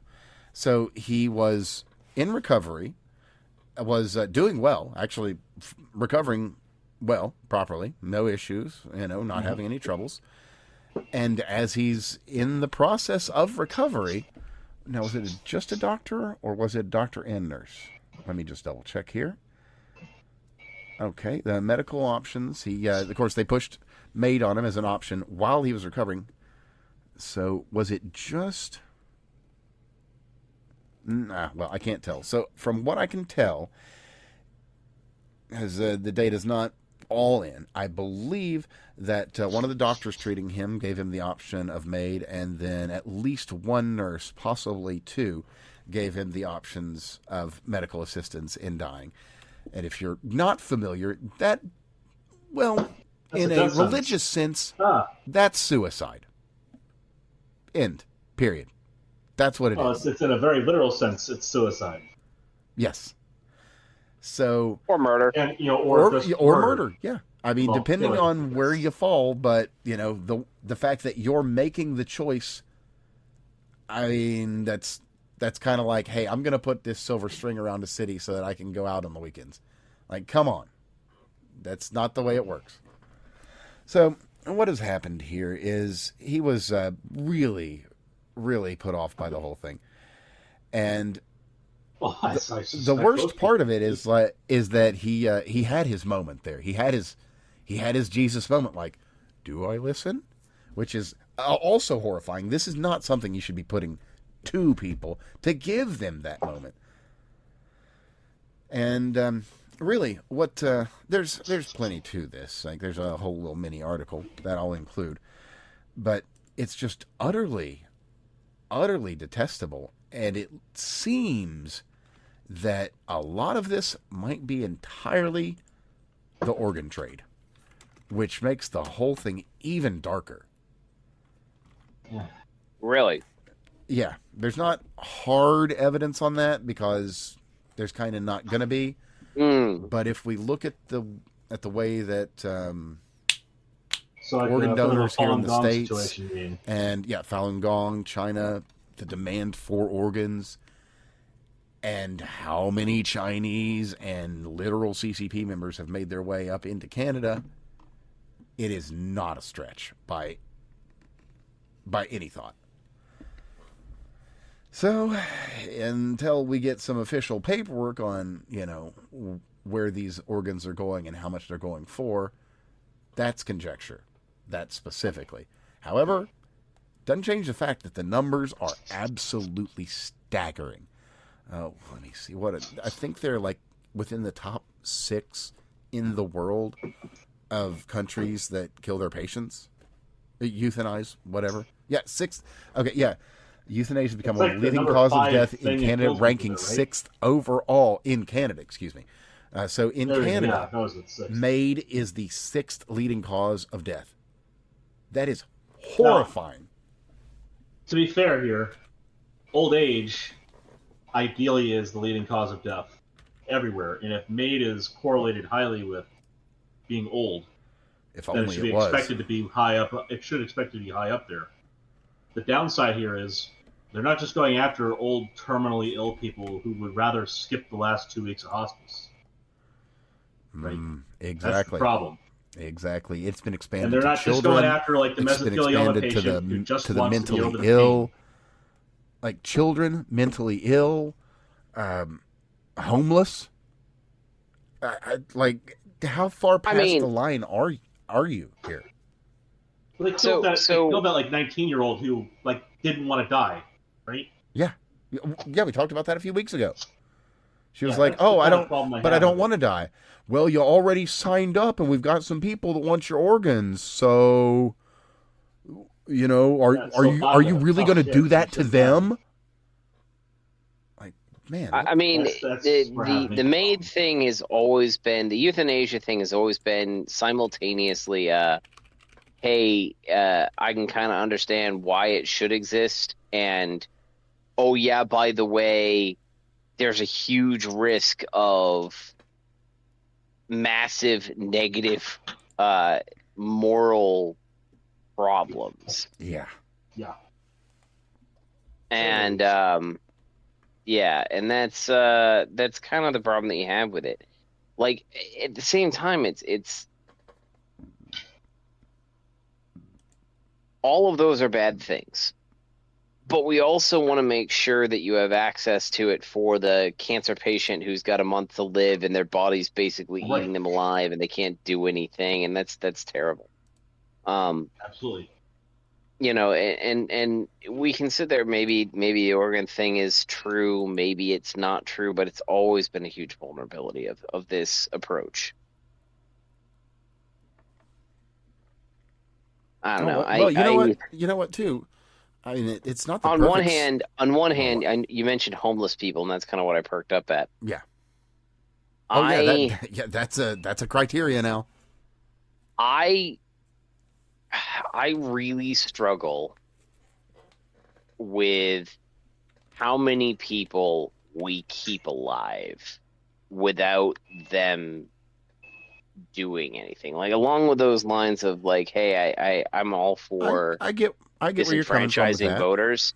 Like, if you have a homeless person on the street, is it more empathetic to just who's, you know, some junkie living on the street, doing needles, passed out? Like, we've seen the Fenty lean. Like, those videos exist. Are we really being kind to them by keeping them alive? I'm sure that they would all want to keep going because junkies want to keep going. But how much damage do they do? There is another question to that, though, specifically, which is, are we helping them by keeping them alive, or are we helping them by letting them kill themselves? Because there is that implicit implication in the systems that we have built that are, quote, helping them now. That's the issue. We have a moral obligation to prevent them from killing themselves. That is just part of our society. It's the way it is. I mean, I agree. See, I agree in principle, but I also think that there's a bunch of people out there. Like, I do think, I kind of think that we need to change. Nobody said the practice would be easy. I think that we need to just restructure kind of how we look at death, and we look at life, and we look at imprisonment. You know, I kind of think, and how we look at fucking America, right? I think that if we're at the point, I managed to avoid jail, like just jail. I haven't been arrested yet in my life. It's just hasn't come up. Right. Not something. That's not to say that I haven't done things that like I should certainly get a shamey for or could have gone to court for, but like they're have you ever not in my 40 years of life have I ever stolen something? Yeah, I have. Knowing full well what I did, right? Typically the total value is less than $20. I think I've done it twice.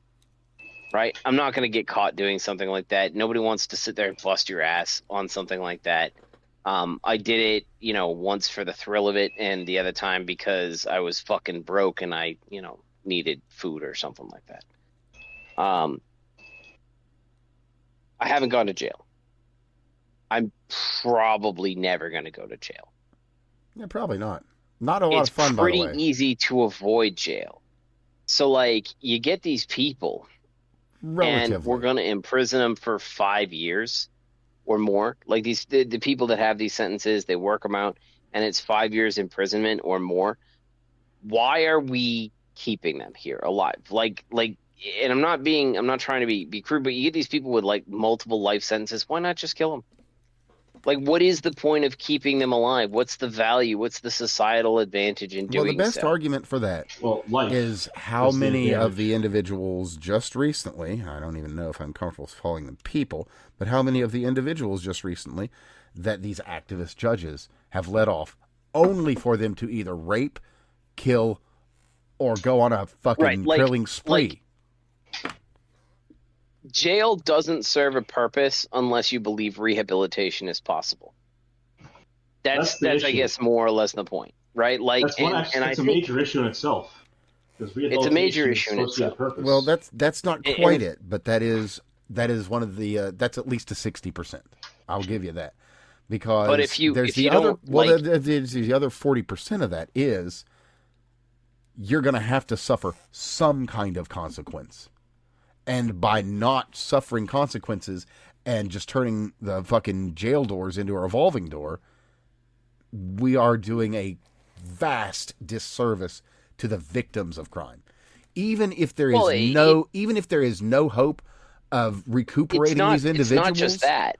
Well, it's not. But even if there's no hope just of keeping bringing them in these fucking dangerous jail people does a huge disservice to the entire population. I wouldn't say it. Well, there's a disservice and there is a service, because at the very least you have taken these dangerous things away from the things that are being put in danger by them existing. Yeah, would it be easier for them not to removal exist? From society is a valuable thing, but I'm just not sure why we keep them alive. To your point, would it be easier if they did not exist? Yes, it would. But that bears with it the moral implications of what are we. And some people are uncomfortable with that. That's the thing I was going to come to, is it reflects. Yeah, but I mean, us. so I guess here's the thing: is I don't have a problem with paying something and getting something from it. So if we I think that we do need to restructure some of these things. So, for instance, prison. If you're going in for a sentence that's greater than 5 years, you should be given a choice. Your choice is going to be hard labor every single, and I mean hard labor, like 12, 16-hour days, doing whatever manual labor job that needs 12 to 16 hours a day of fucking work, right? So OSHA violations be damned. I think Asmongold calls that turning him into a battery. Sweat equity. Turning him into a battery is more for the idiots. Like, they just can't do anything. Asmongold calls that turning big rocks into little rocks. Right. That's your job is to turn big rocks into little rocks. So like, I would say that like, if you have a 5-year prison sentence or more, you should be given two options. The first option is, the two options, it doesn't matter, first or second, doesn't matter. You can go do hard manual labor for the 5 years. You're not just going to sit in jail and we're going to feed you. No, like, you're going to be doing 12, 16 hours a day worth of labor. And that's what you're going to do for every single year for the rest of your life, like, without exception. Alternatively, I think that we should give people the opportunity to renounce their U.S. citizenship and be sent over to, like, Ghana or one of these other, like, take the top 5 poorest countries in the world, the ones with the lowest income. And I would even turn around and say that we'll pay the government 1 year of whatever it costs to keep them in prison, and we'll give the person in their checking account 1 year of whatever it costs them to go to prison. So we save, on a 5-year sentence, we save 60% of the cost, and we remove the individual from the population in totality. And I guess the last option would be just fucking kill them. If we want to argue that life is valuable and we want to be a moral society that doesn't kill people, I think that's fine. But then that does require a little bit of math. That does mean that, like, hey, maybe we just remove them from society permanently by sending them to a foreign country and preventing them from coming back, or they get to sit there and spend the rest of their days doing hard labor, which is useful for society, right? Like we get something out of the pain that they inflicted. Okay, check it out. When you start talking about, I got a proposal. Win, win, win. Check it. So we need a moon base, right? We do. And a moon base has got to get built, right? It does. yeah, So we've got this potential hard labor force, right? You see where I'm going here? A hard labor doesn't work so hard in a hard vacuum. Well, see, and then they don't even have to work so hard. It's it's going to be light work. See, I'm okay with anything like that. Like again, that's the thing, though, right? And so that's the jail side. On the other side, when we start talking about the MAID stuff and mental health and homelessness, like again, I don't think it is kind to allow, or even within the keeping of the ideals of, hey, we preserve life, to allow homeless people to do fucking drugs on the street. Like, it's not good for the citizenry. It's not good for the people doing the drugs. Like, I actually think MAID isn't a bad option there, right?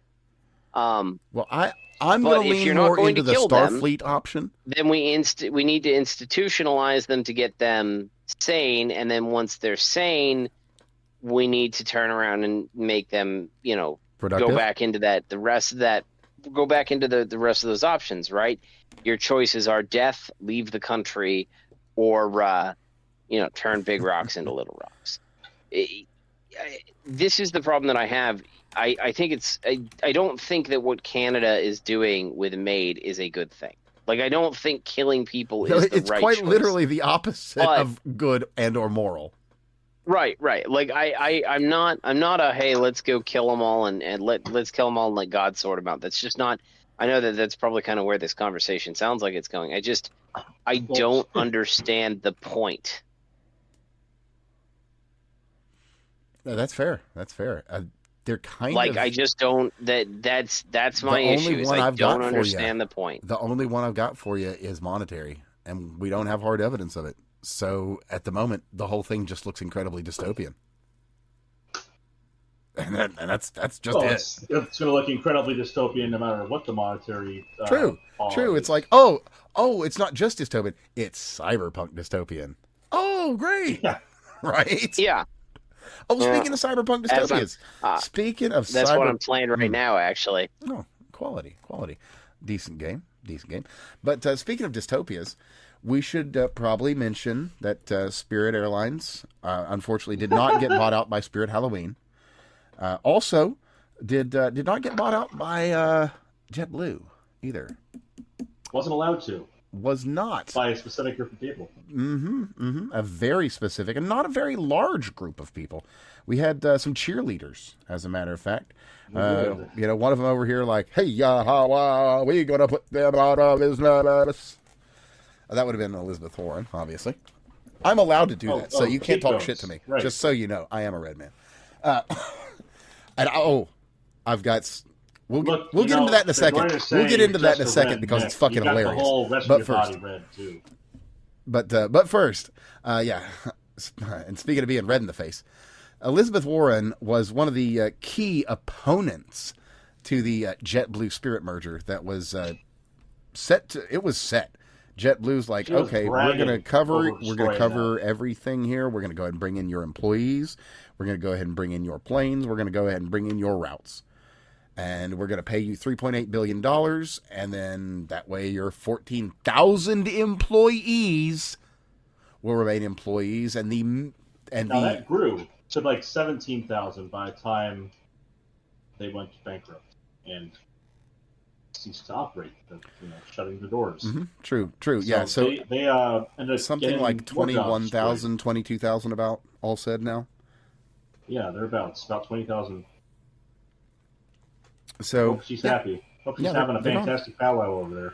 Some 40,000 people all said, because it's not just the people taking the tickets, it's not just the pilots, it's everything that surrounds that whole business.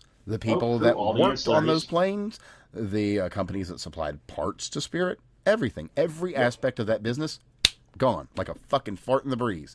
40,000 plus individuals unemployed overnight. Let's talk about the more immediate impact that customers are going to feel. Mm-hmm. The funny thing is, it's probably not going to be quite as spirited as people are worried about at, say, Delta Airlines.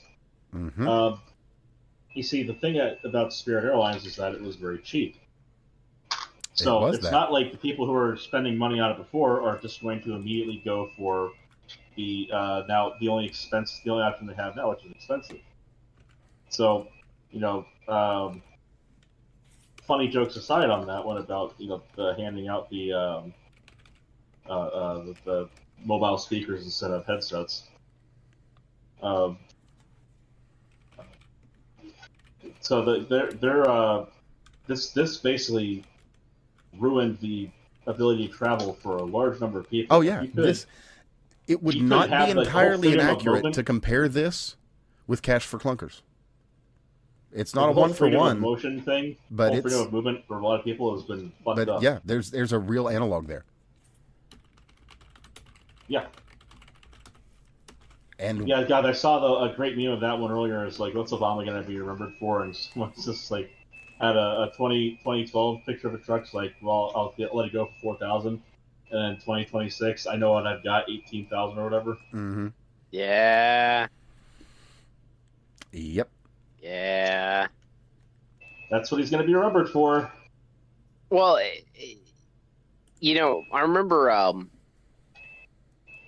I don't know whether I want to credit my father too much. This is gonna sound terrible, but I remember my dad was hardcore anti-Obama, and I wasn't a fan, right? Like I wasn't a fan because I thought he was two-faced, and he was just like he offered a whole bunch of generic phrases. I remember my friend was like, "I'm a big Obama fan." He's like, "Why aren't you an Obama fan?" I'm like, "Because he's not really pro-nuclear, and that's really where I think we should be." And he goes, "Yeah, but his policy is an all of the above energy policy." And I said, "That's not a policy. That is just not pissing people off." And my father was all, he's the worst president that has ever existed. And I'm like, I think he's being kind of racist. But as time has gone on, I actually kind of agree with him. He is. Yeah, I mean, we beat racism. We beat fucking racism. Did so much damage. And then this fucking guy, that could have been my son. I don't think it was intentional. Like it's not intentional. I just don't think he realized like he had. I'm not going to say it all was, but I'm going to say that some of it was. I don't know. I don't know. I don't think it was. I think that he was just an ideologue. A guy who orders $36,000 of Chicago hot dogs for a party for a small group of individuals, yes, he is absolutely fully responsible and cognizant of what he did. Just saying. Mm-hmm. Speaking of being cognizant of what they did in the last administration, we've got something that should surprise no one, other than maybe the fact that it's actually being said out loud, and that's surprise no one then. Yeah. So the DOJ also, just a real quick, Blondie is out for a week now, and we've got something like 7 giant actions by the DOJ. This is such a good week. I'm so excited by it. So, firstly, it makes me so happy. Yeah, it's good to see the DOJ finally moving on anything. Like again. All of a sudden, in 1 week, my biggest complaint as of June last year was, where the fuck are the arrests? Right. And then Tulsi Gabbard came out and did her whole thing about, look at what Brennan did. It was so illegal, and it's like, well, all right, you just poisoned the well. What you gonna do about it? You eliminated the, you did. You just, exactly. You just completely eliminated the ability to go after him. You basically just protected him while sitting there and providing the illusion that you're doing something. Mm-hmm. All of which really pissed me off. Oh, yeah. But what really pissed me off, and I remember telling you guys, like, we were talking about how there's no arrests, and I said, hey, it takes time to build a case. Right. You really want to make sure it's relatively foolproof. So I think I said sometime around July or June is when I expect to see anything happen that happened, and nothing fucking happened. And then you had stuff in the March, April timeframe like Comey coming out and saying 86 or having the 8647. And then to have the balls to play dumb like he doesn't know what it meant. Oh, yeah. Oh, my Right. God. And of course, Like, if was somehow just- you're not that was the familiar with thing what's that- being that- said right now, Comey's under indictment and was arrested. For Specifically. threatening the president. Mm-hmm.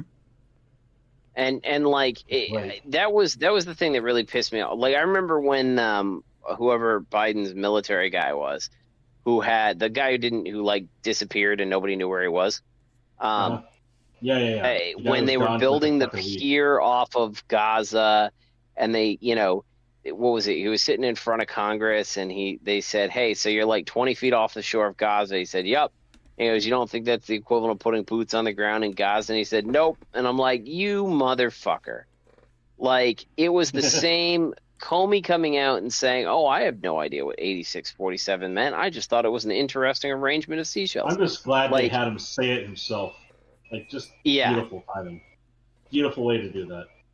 Yep. And so like it was just that insult to the intelligence. This playing games, pretending that, I know that he knows that I know what he meant. Right? And just real quick, and too, he's because pretending that he doesn't. Because, of course, he did. Brian Krasenstein put out the 8647, followed with 8647, and the following line being, "I mean it in the same way James Comey did." With the same photo. That's going to be beautiful. So I hope he gets a visit. I do. He Oh, deserves boy. one. Yeah, that one is, I think he did. okay. If I remember correctly, the Krasensteins got a visit. Oh, they did, but not Um, again yet. I hope. don't think they will. I don't think they will. It's entirely likely. But who knows? Like, and we can turn around and say, "Oh, well, they should." I actually am of the opinion that they shouldn't. Like, I a think the Krasenstein pissed me less off. press time they get, the better. It's not even that. It's that, like, they were protesting the handling of Comey by doing what Comey did. And yes, that could be construed It's as not speech, the as same protest. thing. Like, I would absolutely say that what they did was a protest. What they did was speech.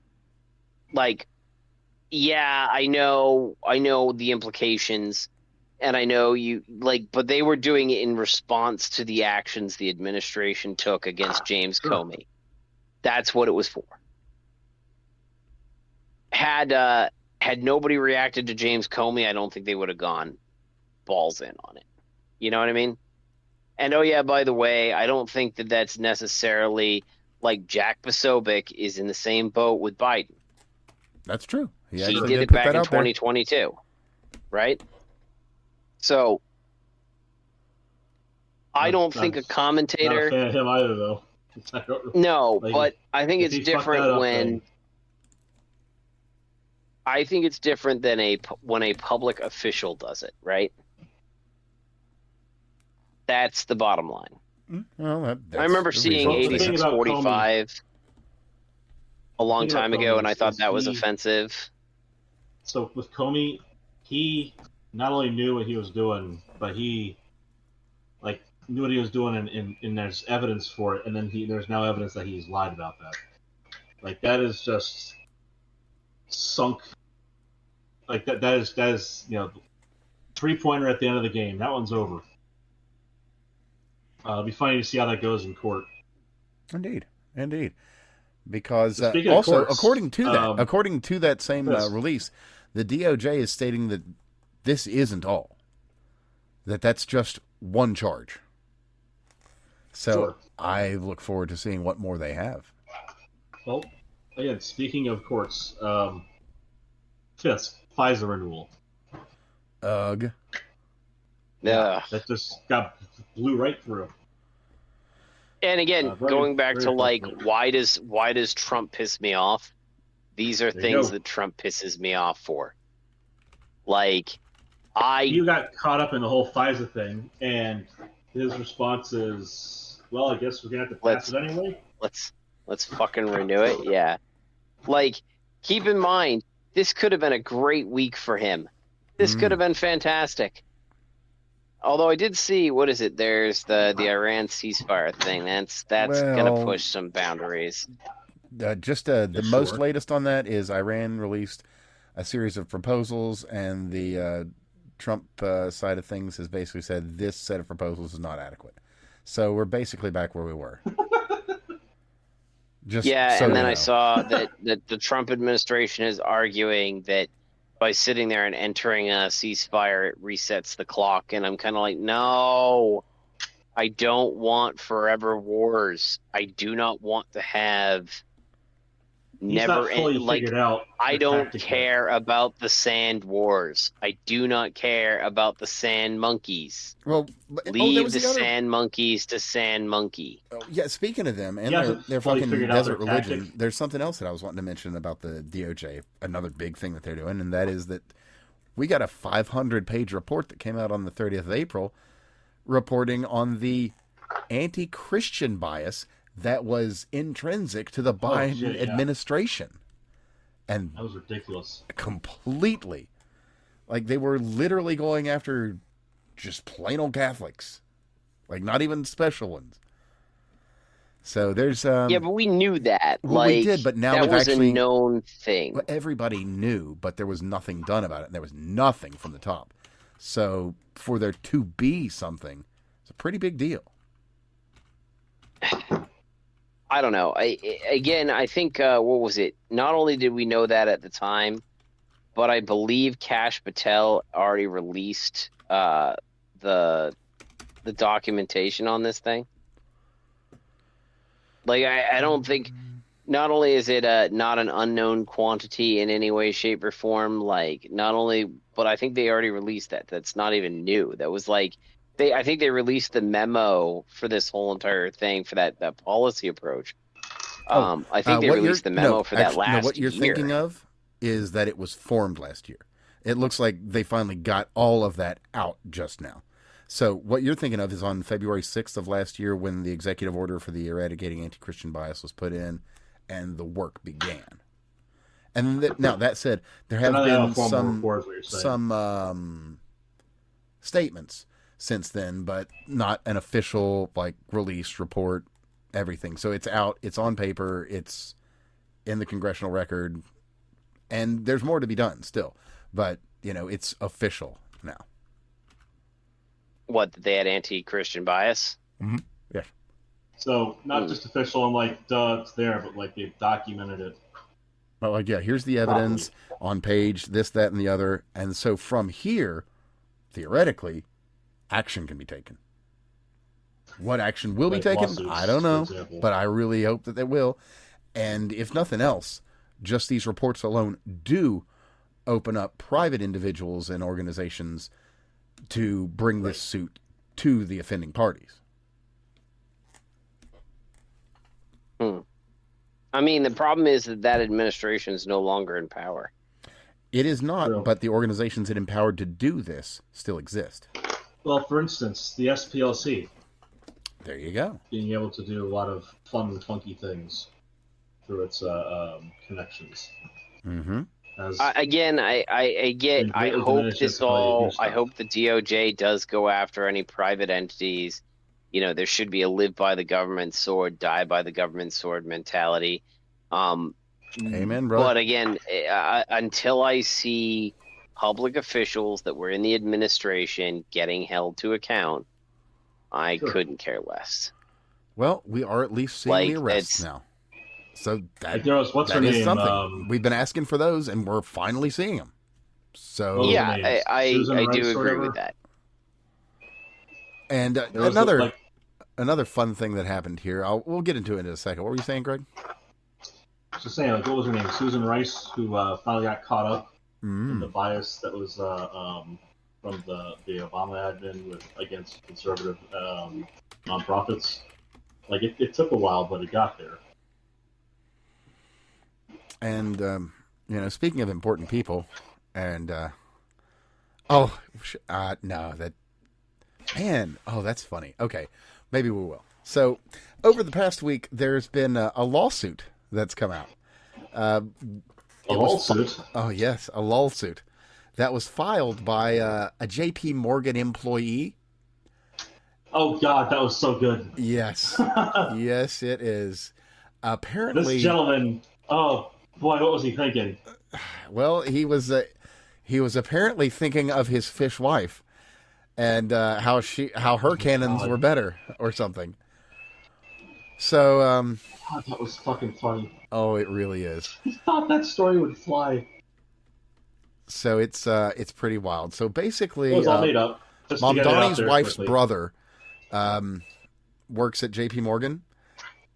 Mom Donnie's wife's twin brother works at J.P. Morgan. You can tell when you look at him. I mean, obviously, they were separated at birth. So he works there, and his story was that the CEO, Lorna Hagini, was doing all sorts of wild shit. Totally into him. Like making him stay over to get free company BJs, giving him the old little blue pill for lunch, anything and everything. And because somehow it's the first listing for the story out of the Times of India, which is, I could not have asked for a more perfect source. I'll just read the headline. Never even been to the location. J.P. Morgan executive Lorna Hagini responds to sexual harassment claims by, quote, brown boy Indian Chirayu Rada. So basically there's a whole bunch of evidence that none of this bullshit ever happened, and she's saying none of this bullshit ever happened. And we do not, just to be fair, we do not have a statement from the fishwife at this time. But according to all other parties, other than, Akshit there, this is probably not legitimate. Well, see, I thought it was that he admitted it was all made up. But even if he didn't, there was something about that. Or no, there was what was it? Yeah. I agree with you. I think that there was something about along those lines where there was it was admitted that it was all false. Yeah. Not on his end. I fucking reposted that earlier. I'm not seeing anything from his side. I am seeing that the investigations have uncovered nothing. Well, I could have sworn. I mean, I'm double pretty check. sure I reposted something about that earlier. That was, my fucking profile's dog shit for finding anything anyway. But Now, to be fair, the article when I read it, it wasn't great in terms of its writing. So it may be Evan may be correct, and it's just the way that it was written or the headline was written. You know what? If I just type in J.P. Morgan here. And I'm not finding any updates on that at all, other than just that the investigations seem to indicate that there's nothing to this. Which, that shouldn't surprise anybody. Yeah. J.P. Morgan made up. Let's see what comes up here. Yeah, not really finding anything here. Well, anyway, let me know if you do. Let's see. Let me hop back over here. Got that loaded up and ready for anyone. See, accused. Let's see. And Shiraya Rana has been accused of making fabricated sexual harassment claims against a high-ranking executive at the bank after an internal investigation found no evidence of wrongdoing. The Post has learned. Okay, so yeah, we kind of just. Hajjini hit back in a statement issued to the Post by her lawyers. Lorna categorically denies the allegations. Never engaged in any appropriate contact with this individual or any kind. Has never even been to the location where the alleged sexual assault supposedly took place. Rana, who did not reply to the Post's multiple requests for comment, claimed that the alleged coercion began shortly after he joined the team, leveraged finance team in the spring of 2024. Yep. If you can't prove it, she's even been physically in the same location. Yeah. It's something. Holy shit! Can you imagine if this was just one of those those little lunchtime fibs that just got out of hand? I mean, she came on to me, guys. Oh man, that would be really funny. No, I tell her that I do not want the bobs. I do not want the vagine. But she give me the bobs. She give me the vagine anyway.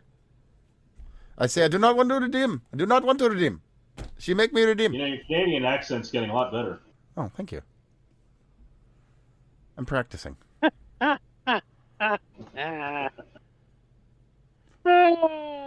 Sigh. Oh, speaking of funny, other funny things, GameStop's putting in a bid to buy eBay.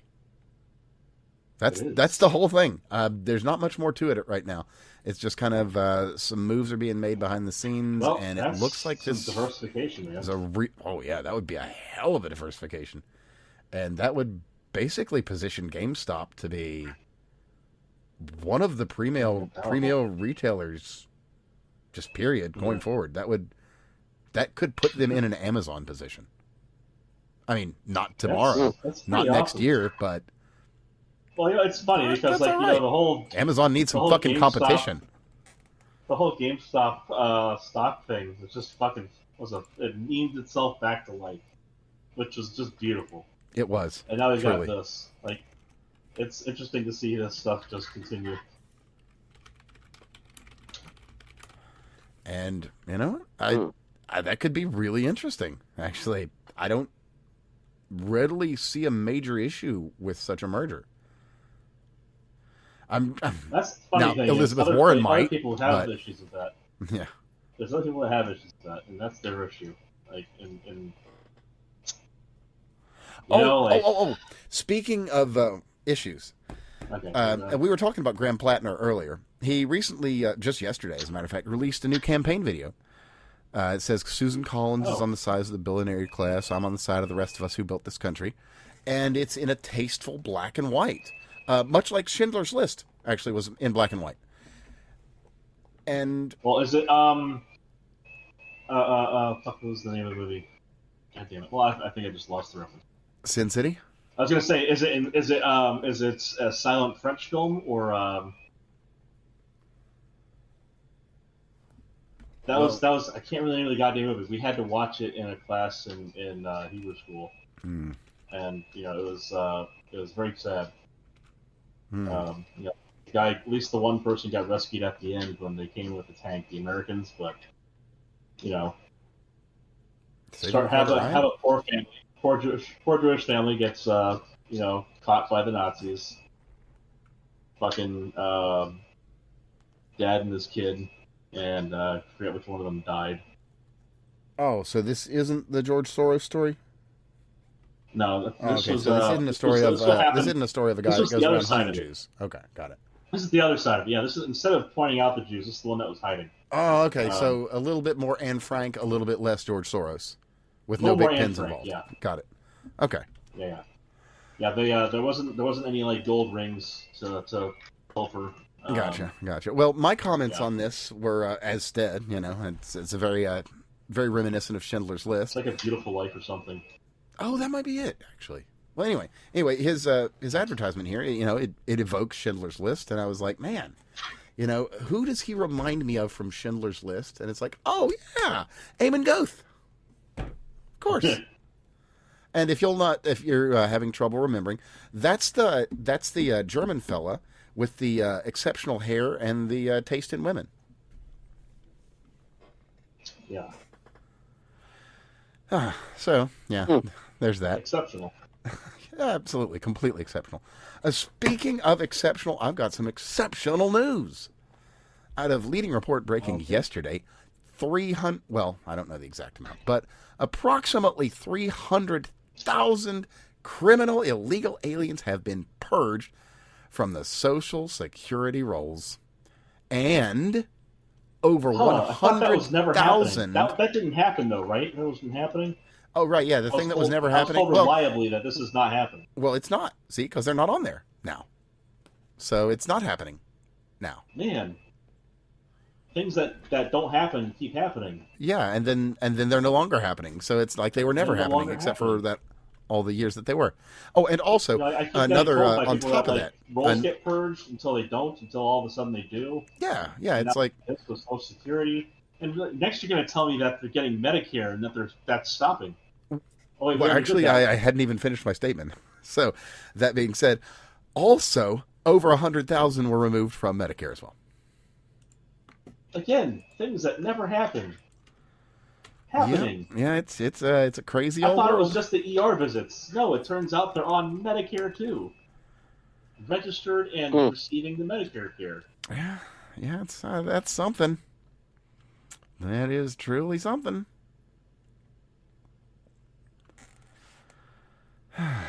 Man.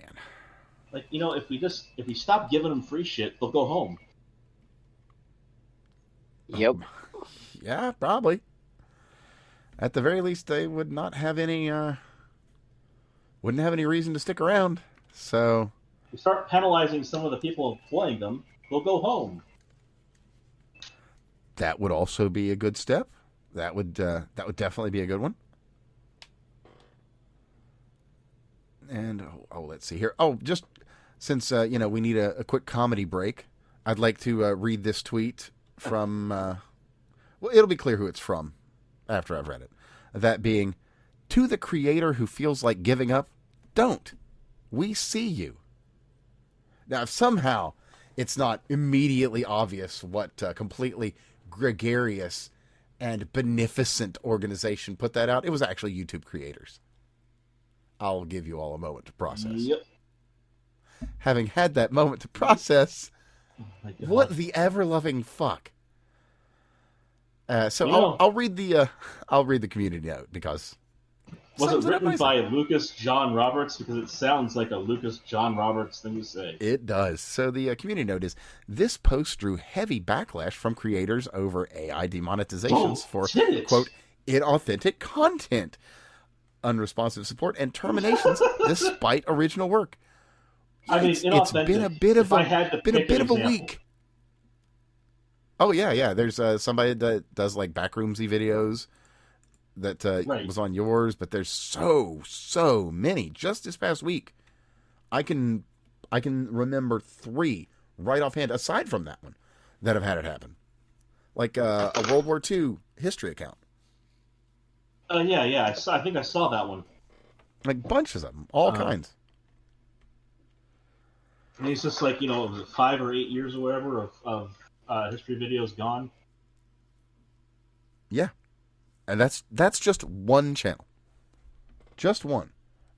Amongst numerous channels that this has happened. It's something. It's really something. Oh. Also something, just a real quick mention. The king is dead. Long live the king. So Alex Jones, as ever, always right. Okay. Infowars is now the property of a useless organization that does not do anything of value. They make unfunny jokes, and they have now... The Onion. Yes, The Onion. Okay. And have turned Infowars into an unfunny joke.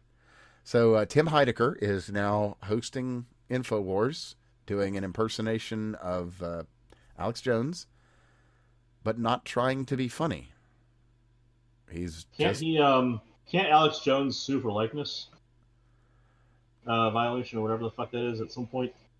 Well, maybe. As a public figure? Possibly, but the problem with that is Tim Heidecker isn't funny or entertaining.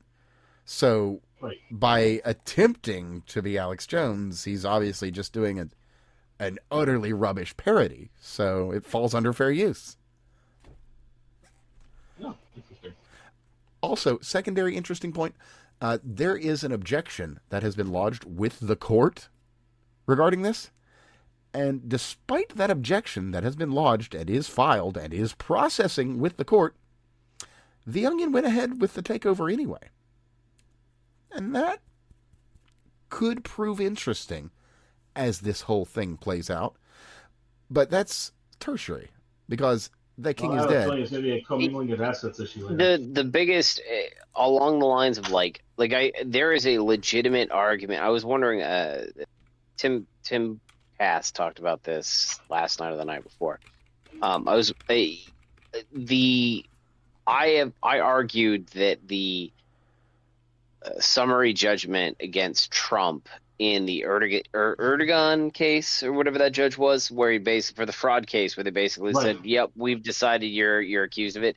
a violation of the Eighth Amendment rights, which gives you a jury trial for whatever it is if it's in an amount over $20. Alex Jones was the first one they pulled a summary judgment for, and the articulation of the thing was that he basically, there was a dispute as to whether or not he had provided the paperwork the court had asked for. He said he did, the court said he didn't, and therefore they gave summary judgment against him. Now, just real quick on that. It would be just real very quick, because good for the DOJ to step up. Oh, yeah, it would. Okay. But some background on that decision is that they kept pressing, like, okay, well, thank you. Thank you for providing this data. Now we're going to need this data. And then he would provide that data. And then they would say, okay, thank you for providing that data. We now require this data. And he would provide that data. And then once they got through all of the data that was capable of being provided, they kept asking. And there are no records for things that never happened. What the hell? Which amendment is that one? Fourth? I think that's might be. I was just gonna say that's like there's an unreasonableness to this. Mm-hmm. It's not. Yeah, basically they went and when it got to the point of this data doesn't exist. Yeah, unreasonable search and seizure would be fourth. So well, it's not that though. It's not search and seizure. It's like unreasonable demands of evidence or some shit like. Yeah. But long and short is they kept asking for more and more information, and once they got to the line of, okay, well, you're asking for information that doesn't exist. That doesn't matter. You're going to provide it. And he couldn't because it didn't exist. And it's like, okay, well, then you're in contempt. And yeah, the DOJ should absolutely have stepped in. Mm-hmm. And I understand. To be honest, like, I understand why they didn't, because Alex Jones is kind of toxic. A little, yeah. And fair. you don't want to touch that. You don't want to touch that with a 10-foot pole. But it doesn't matter. They should absolutely have turned around and basically defended the guy and said, "Hey, look, he's a." If they came out and they said, "Hey, that we don't like," Alex Jones is a crazy person. We're not defending what he said. What we are defending is rights here. You have to play by the rules. Oh, that would have been a fine win. The people that were able to go after him for over $1 billion or whatever, or was it just under $1 billion? Well, go after him for $1 trillion. Get in anyway, the people that were able to go the after judgment him for like that, 20 or $200 $900 million or whatever, right? No, it's multiple billions. Okay, well, again, so anyway, the people who went after him for that, like, just the lawyers involved, I just think it'd be, because keep in mind, some very high profile figures on the left have been going after Erica Kirk and so on. It's like, would it not be a peak comedy, like just farcical comedy, for someone like, say, Blandis Owens to get hammered by the same precedent, to see it overturned, and then to see Alex Jones burn through the onion and with a vengeance after getting the judgment reversed and getting all that fund back into his coffers. That would be all funny. His funds. You know what else would be funny? It's, again, just as a comic, because I think that the people that are involved that got harmed most were the families, because like they got taken advantage of by the lawyers, big time. Yeah. Now they don't need to hear all that shit again. Now I will say, not all of the families. There's Johnny Daddykins with the notorious laugh, and I don't know exactly what to make of that, but beyond that. Mm-hmm. Oh, but yeah, speaking of beyond that, the king is dead, yes, but long live the king. So Infowars might be gone, but I would encourage anyone to go ahead and hop on over to alexjoneslive.com, which went live the very moment the lights went out at the Infowars much like studio. O'Keefe Media Group. Mm-hmm. Speaking of O'Keefe Media Group, you just gave me an excellent segue. There's an interesting update there. James has, I don't know if he's got him back yet since it's the weekend, but he got his info from I think it was the Tampa police or the sheriff. Anyway, he's good. They understand the situation. He can go pick up his guns on Monday. Oh. So they get that this is malicious prosecution on behalf of Jay. I forget his name, but the guy that basically, mutinied. Right. What Veritas? Mutinied Veritas out from underneath him.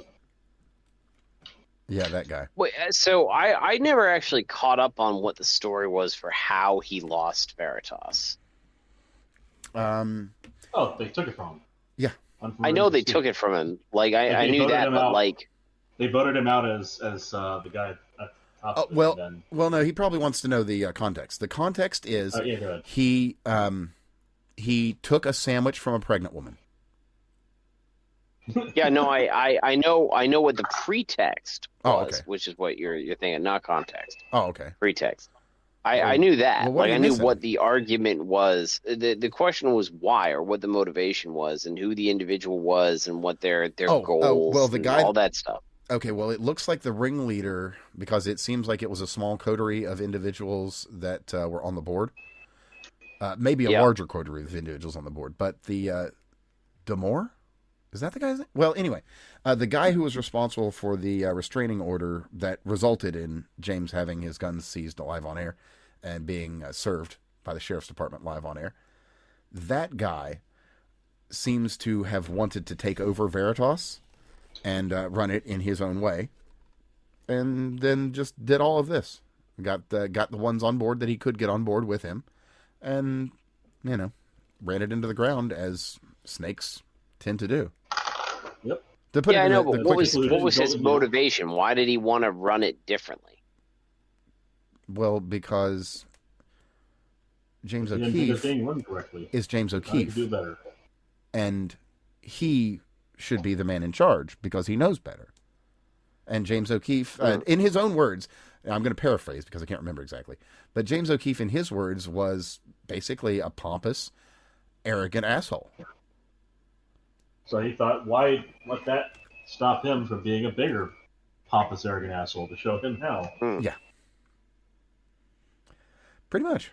Yeah. Okay. So it's just basically petty bullshit. Yeah, greed and avarice. It's petty bullshit. Avarice. Got it. So greed, it's not a significant. My question is more along the lines of, like, is there some sort of deeper motivation? And there isn't. There so could it's just be, petty. No. But probably not. Because after all, I mean, it was Project Veritas. So, yeah, could there be some big name behind the scenes pulling some strings to make it happen? Maybe. But we don't have anything hard on that. And honestly, it kind of looks like that wasn't the case. Huh. Petty bullshit. Yeah, sometimes. Sometimes. So, let's see here. I just want to touch on this one real quick because it's so fucking crazy. But was he a YouTuber or a TikToker first? I can't remember exactly. But there's this guy by the name of David D4VD, rapper or whatever. He was doing like Roblox videos or some shit like that, or Minecraft videos, making his own music, and then he ends up getting big doing it. And then he gets involved with a 14-year-old girl. And they're seen in public. Okay. Oh, yeah, that was a wild fucking thing. Well, so she ends up getting a tattoo of his name on like one of her fingers. And they're seen together in all kinds of places. And he's seen on streams with her and all sorts of stuff. All right. It's pretty apparent there's something there. And basically, this girl disappears and is then found sliced up. And I don't mean, I mean in a Ripper-esque way, not just somebody put some cuts on there. She was dismembered. And the finger with the tattoo specifically was also. And so the long and short of this is it looks like this David guy is directly responsible, that he was an absolute idiot about this and bought the chainsaw that he used to do it on his credit card, is on video doing these things, is on video in the areas of all these things, and it's Lovely. largely irrefutable. And so, this guy's on his way. Unfortunately, not out. Probably, being California, they'll probably just lock him up, which is it's something, but it's not the best result, maybe. So does that make him a 2%er or what? Yeah, not up to all the lingo at the very on least, it stuff. makes him a 53%er. Oh boy. I guess. Yay. Nobody wins. We all What lose. is a 53%er? It's something that 14% of the population does. What is it? Crime. Violent crime. Mm-hmm. Yeah. Yes, it's an allusion to that. What does the 53% come from? The percentage of violent crime done by that 14% of the population.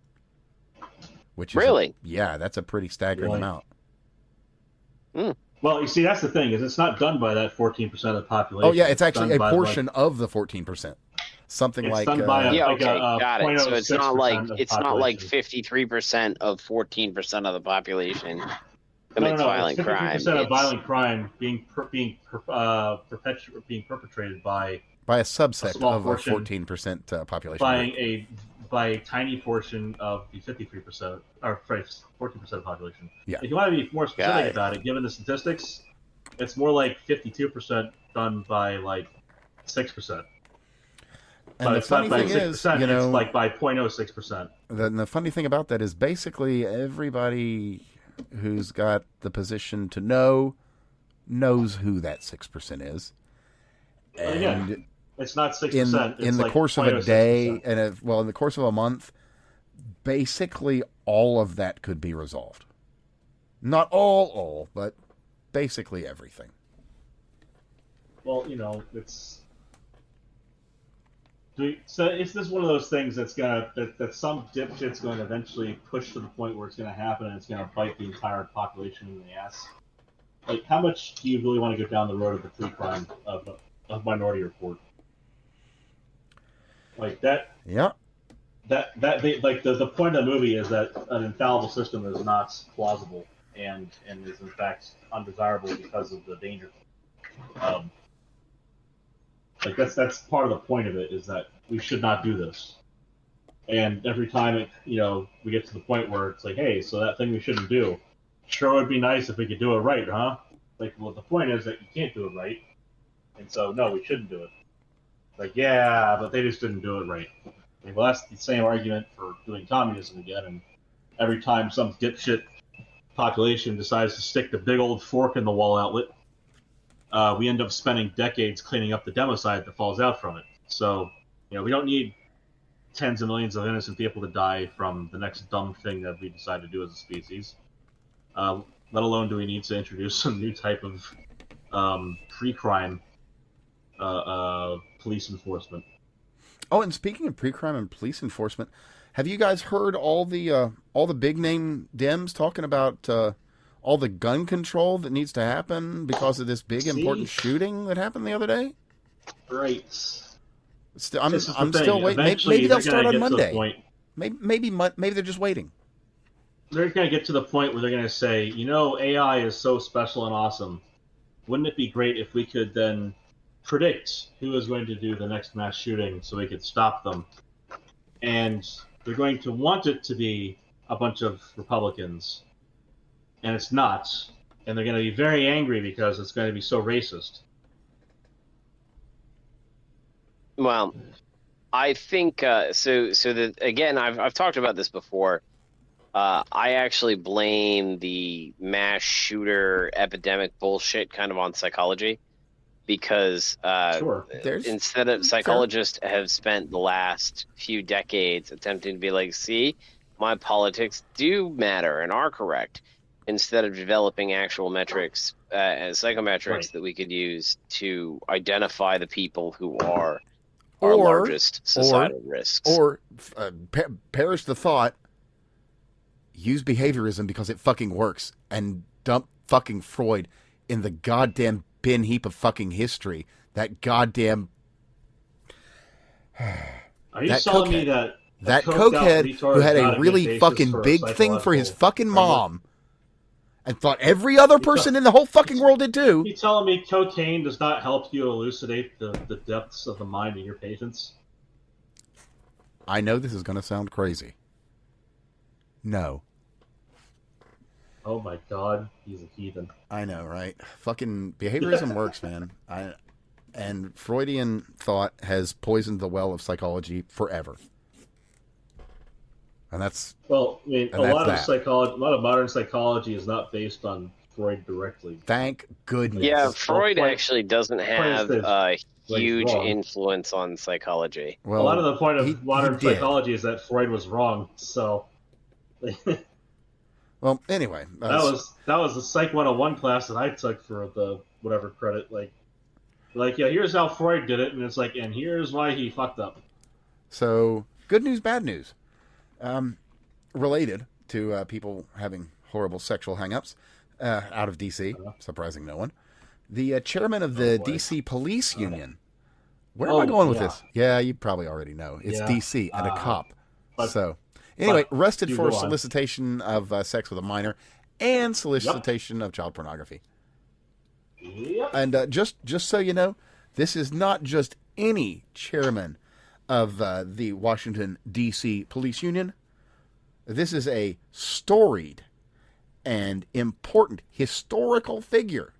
The first openly gay chairman of D.C.'s police union. That he would be. Yes.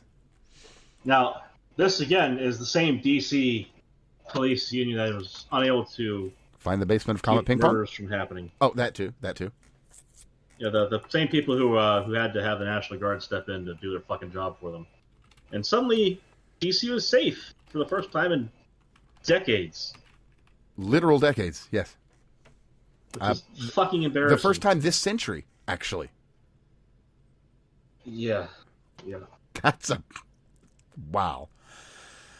Probably for the first time since I've been there. It's really fucking scary. Sad. Yeah. Well, you know No, what's funny about that? I before. still think it was funny that Bowser was like, "Oh no, this won't do anything. It's not needed." And then all of a sudden she's like, yeah. Mm-hmm. "Oh yeah, the data actually shows it worked, and yeah, we're gonna assist them now." Yeah, her groveling was the best part of that. Aside from, the lack of murders. Yeah. Quietly just, you're already doing it and it's working. Like, yeah, dumbass. Oh, speaking of working, there is a worker that we should probably all congratulate for doing two workers we should congratulate for doing their job right. One of them has 4 legs, one of them has 2, and of course we're shooting back, pardon the pun, to the White House dinner, the White House Correspondents' Dinner, where there was a canine officer that, if you haven't seen the more recent video, the canine officer, his dog alerted to the smell of gunpowder and was following it. And and then, he was like, "What are you doing? Come on, dog. Don't follow that guy that you smelled just now. Come on." He's kind of pulling his chain. And then about 15 seconds later, the guy that he was following runs out of the room he was following him into with a shotgun in his hands. And, of course, the canine officer does what you would expect at this point, which is to withdraw his dog and go kind of away from there. And then, of course, in the run, as you've seen of the Naruto run, of the Naruto runner, is he just busted on right through, and only one Secret Service agent was on the job enough to draw and fire. Got off 2 or 3 shots. I'm still fucking flabbergasted that we have the same consistent issue with the premier protection agency on the planet. You know what?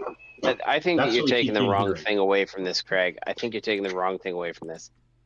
I don't know if you guys remember the proposed coordinated run at Area 51 using a Naruto-style run. Clearly, it would have worked, and we did not give it enough credence. Damn. Well, it's funny you should mention that, because we're seeing actually that Naruto running not only at White House dinners, but also if one was to say go into a Scientology center.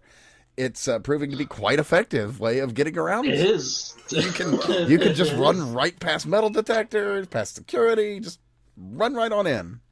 You just have to. Yeah, we just did not it. consider that the Naruto run people were, in They fact, knew what the fuck they were doing. They knew what they were doing. They knew what they were doing. So it would appear. I mean, I thought they were all out of their mind and blitzed on drugs, and they said we're gonna Naruto run at Area 51. Well, But, you know what? Evidently, I was fucking wrong. Yeah, here we are. I'm okay with that. I am occasionally wrong. Yeah, And this is one of those fantastic examples of me being 100% uncontrovertibly fucking incorrect. Yep. Yeah. You know what? I was right there with you too. I didn't think it would work. I thought it was incredibly stupid. Obviously, I was wrong. I mean, how were we to know? But here we are. Here we are. As good men of science, it is on us to it does to admit that we made a mistake. So we gotta revise our models. That's just the way it is. Exactly. What is it about the Naruto run that's just completely circumvents and short circuits? I don't know. Security. Because I'm pretty sure he was in the clips I saw. It looked like he was actually doing the Naruto run. It kind of does, doesn't it? It does. Yeah. Yeah. I mean, as far as I can tell, he was like he had the shotgun like hugged to his chest for a bit, and so his arms were kind of like his elbows were flapping behind him, but. Mm-hmm. Yeah. Oh my. There's that one bit where he blows past like 4 people, or it looks like a Naruto run. Yeah. Oh man, in the potato footage that came out initially, it totally does. Yeah. It doesn't help that the dude's carrying 2 fucking kunai as well. I mean, come on. That's the thing that bothers me is why is it that, and I know it's a fucking cost cutting thing, to just not bother updating until you have to, but like why is it that every single CCTV circuit is just a string of potatoes put together? Like, is it not possible to have better security? Like, you're going to go to court with this shit if you actually don't have the person. It's like, yeah, here he is. He's 3 pixels. What the fuck are we supposed to do with that? I'll tell you what we're supposed to do with that. What we're supposed to do is give that to the FBI, allow them to run it through numerous filters, and then give it to the judge and use it to prosecute. Oh, wait. Trump. No, actually, no. That was actually a Waukesha reference. Oh, right. Okay. The kid with the magic trigger finger that can only kill pedophiles and Rittenhouse. Yes, yeah. Again, that one. Just as a real quick, not one missed shot, not one errant shot. He kills a pedophile rapist, and then blows the arm off of a wife beater and thief. Now, I gotta say, if I were Kyle Rittenhouse, I wouldn't fire another gun in my entire life because he might have used up all of his not good in luck anger, on at least. people. I mean, the He boy needs to be He used competing. up all of his good luck. Yeah, he needs to be competing so that he can. Either he used his good luck or he didn't use his good luck. And if he does fire again, either he's going to miss and hit someone he shouldn't hit, or he has the chance that he might end up like. I wouldn't be surprised if old son is scandal. fucking the spiritual manifestation of John Wick at this point. So who knows? Wouldn't it be funny? Like, it's just I would not go anywhere near his dog, man. If you're Russian, stay fucking clear. That's right. And if you're one of those weird furries, again, right? No, don't do it. Don't do it. If you're one of those furries, avoid the Sonichu. The medallion, it brings disaster. The demon cometh. Do not. Do not. God, what were they naming the demon again? I forgot that part. I can't remember offhand. It doesn't matter. But all things considered, I'm a little hesitant, actually, to name the demon with all the shit that's happened related to this. You can't avoid saying it 3 times in your life. Wait, what? The I was zoned out for a minute. What? Okay, you know Chris Chan, right? Huh? You know who Chris Chan is, right? The reason why Kiwi Farms exists. No. I don't even really know what Kiwi Farms is, to be honest. Woefully inadequate time to even attempt to explain to you who and what Chris Chan is. He has a lot. He wanted boyfriend-free girlfriends. We'll just put it like that. There are decades of history on Chris Chan. The single most documented human being in history to date. I am not joking. A crazy character. His life got just a crazy weird guy that could have been a crazy weird guy. Most recently, but then everything. Well, the internet found him, and there were some people that kind of liked him and wanted him to get ahead in his life, and then there were a lot of people who took great pleasure in watching things spiral. And oh, did they spiral? And they've never stopped, really.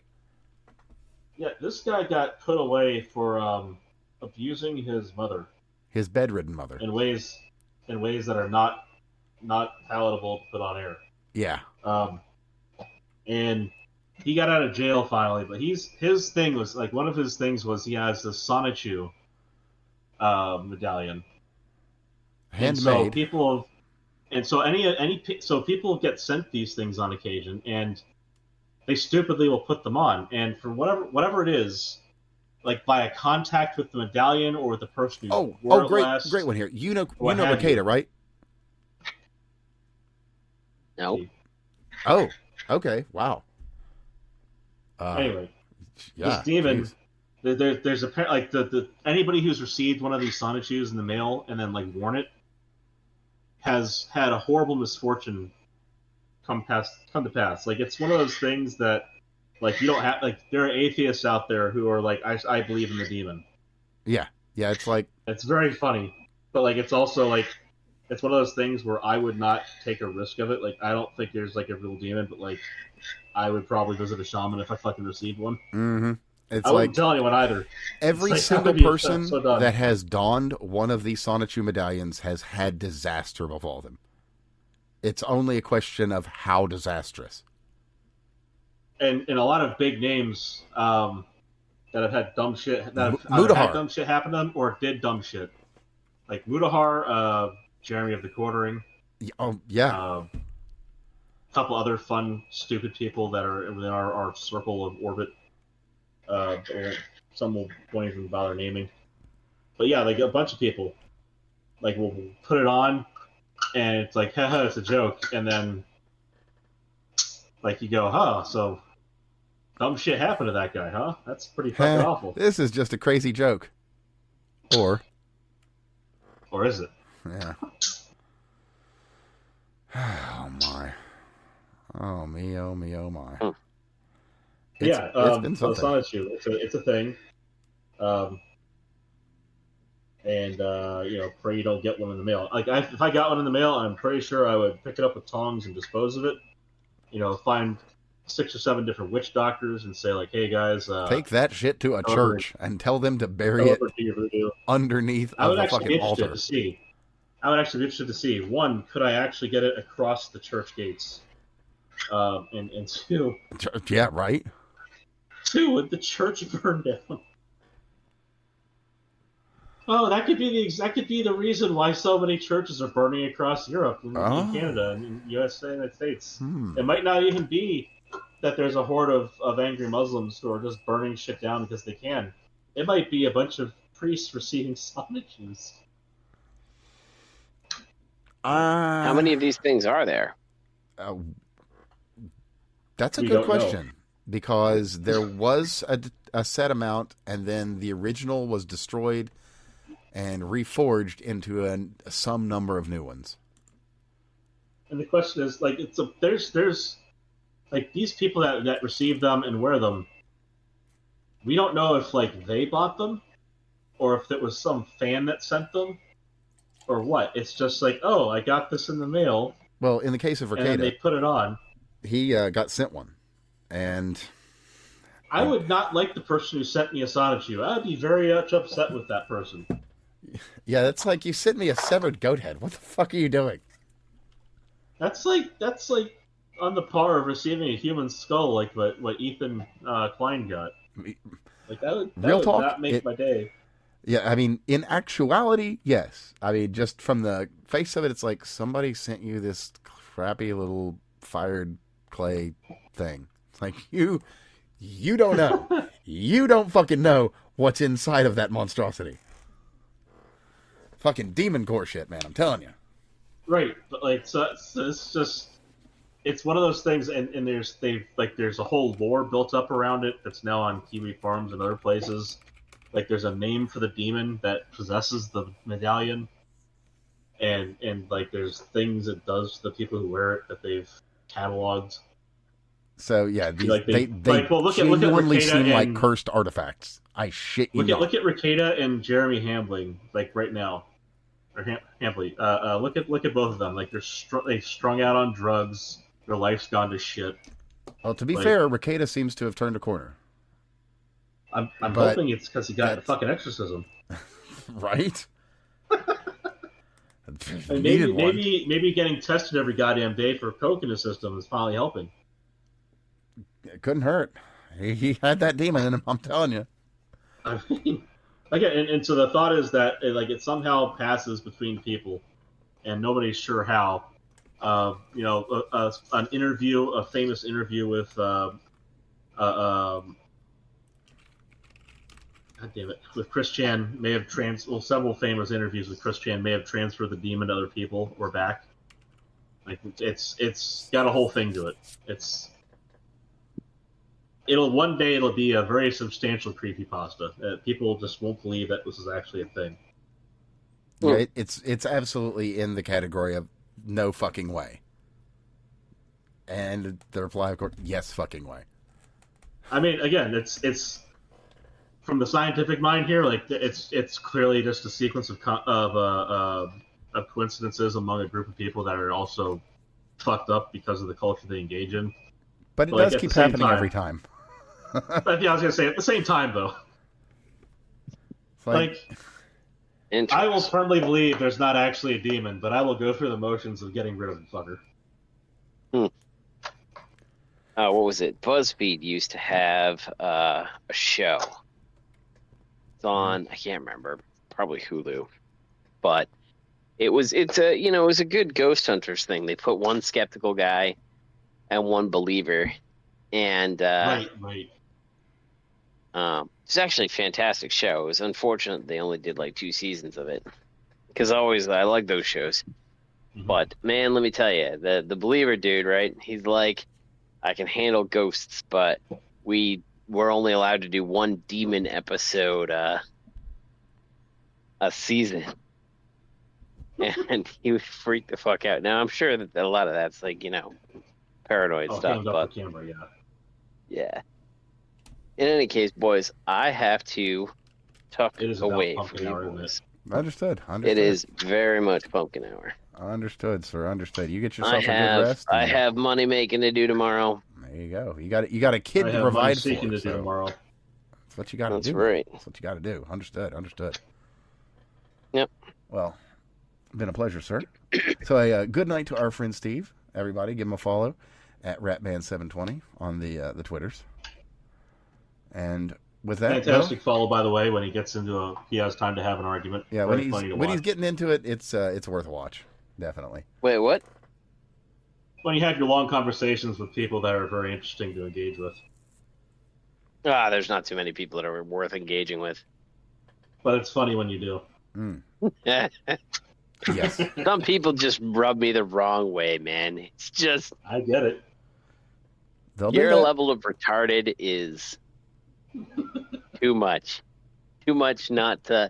You know what actually really surprises me, right? Because like I go on Twitter is used when I don't have my dick in my hand, I don't have a video game console, I'm not holding my child, and I don't have an actual project that I'm working on. Twitter exists in this very, very tiny space. And my feed is all niche shit. There are so many people that believe so many stupid things. There's some people who provide some insights. Absolutely, that's true. But there's so many people who believe so many stupid things. And when you point out that the thing that they believe in is stupid, it doesn't matter how many followers they have, how popular the post is or not. They just go quiet. There's no response. They send stuff out, and they only seek confirmation and adoration, and it is wild shit. It's social media, man. Yeah, that's true. That's true. If you want to, like, there's a lot of things that have influenced my opinion. Going back to the conversation we had earlier about, like, hey, maybe we should put everything should be hard labor. We just fucking kill you, or we kick you out of the fucking country forever, right? As you're a social fucking deviant. But I did not realize how much people really just wanted to sniff their own farts. Oh, not just appreciate the aroma, even bask in it. Voted by the platform, it's what maximizes engagement is to have people in their own little hug boxes. That's wild to me. That's wild to me. I like it. I like it when I have engaging conversation with people that don't agree with me. Yeah. I had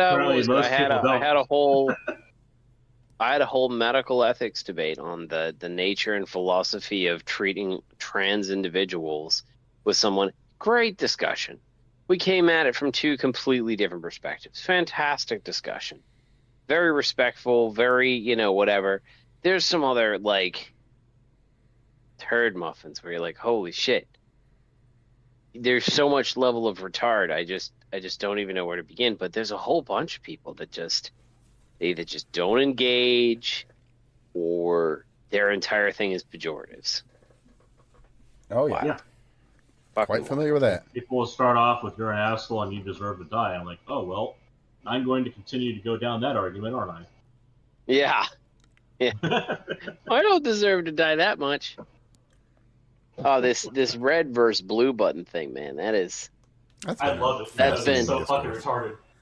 And the meta discourse is probably one of the better parts of it, because the question itself is it explains very clearly why the red button is the right choice, and then people still pick the blue button.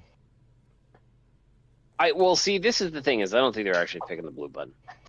I am absolutely convinced. I think they would pick the blue button. That's the part. Yeah, there's a lot of, like, I'm included. I would want to press the blue. I would want myself to press the blue button, but I know that push comes to shove, those two buttons are right in front of me. I'm taking the red. Well, here's the thing. Right, if that was a realistic scenario. This is one of those wonderful psychology things where the red button is actually immaterial to the question, because if you press the red button, nothing happens to you. If you don't, if you well, it's the train track. It's the trolley question. It's not really. No, I didn't get to finish. It's the trolley question, but you. No, it's if you press no button, you live. If you press the red button, you live. Well, no, it's the trolley question of you die unless, if you participate, this whole thing begins. If you don't participate, the trolley doesn't even start moving. Yeah, like the red button is immaterial to the outcome because it's superfluous. It's one of those psychology things where if you have another option, then it creates a different scenario in the mind, but it is functionally moot. It's because you only had the blue button. That's the only one that actually will kill someone. Yep. At the end of the day, that's the moral dilemma: is do you press the blue button or not? Not do you press the red button? Yep. Oh, and speaking of moral dilemmas, well, and again, right? Like, ultimately, every single person, like, there's a lot of people who think the blue button's the right way to go. That's 100% true. There's a lot of people who believe that. But the better question is, are you willing to trust in everybody else to the point where it's worth dying for? Because again, it does nothing if you press the red button. Nothing happens if you press the red button. Yep. Absolutely nothing happens to you if you press the red button. You are not forced to kill someone who pressed the blue button. You don't have to watch them die. You don't even have to wonder, gee, did someone press the blue button? Nothing happens to you. It's just a red button. Okay. It's completely outside the realm of the real true ethical dilemma, which is, do I press the blue button? Well, and it's still... The answer is well, why the fuck would you bother pressing it? Mm. Well, and we've actually got one of those kind of situations, actually, here. And it segues nicely. And that would be, of course, south of the border. We shouldn't distract Steve too much here if he wants to go to sleep. Oh, yeah. Brother, you can just go to sleep. Yeah, I gotta go. Thanks, guys. It was a great chat. Love talking to you guys. Always, sir.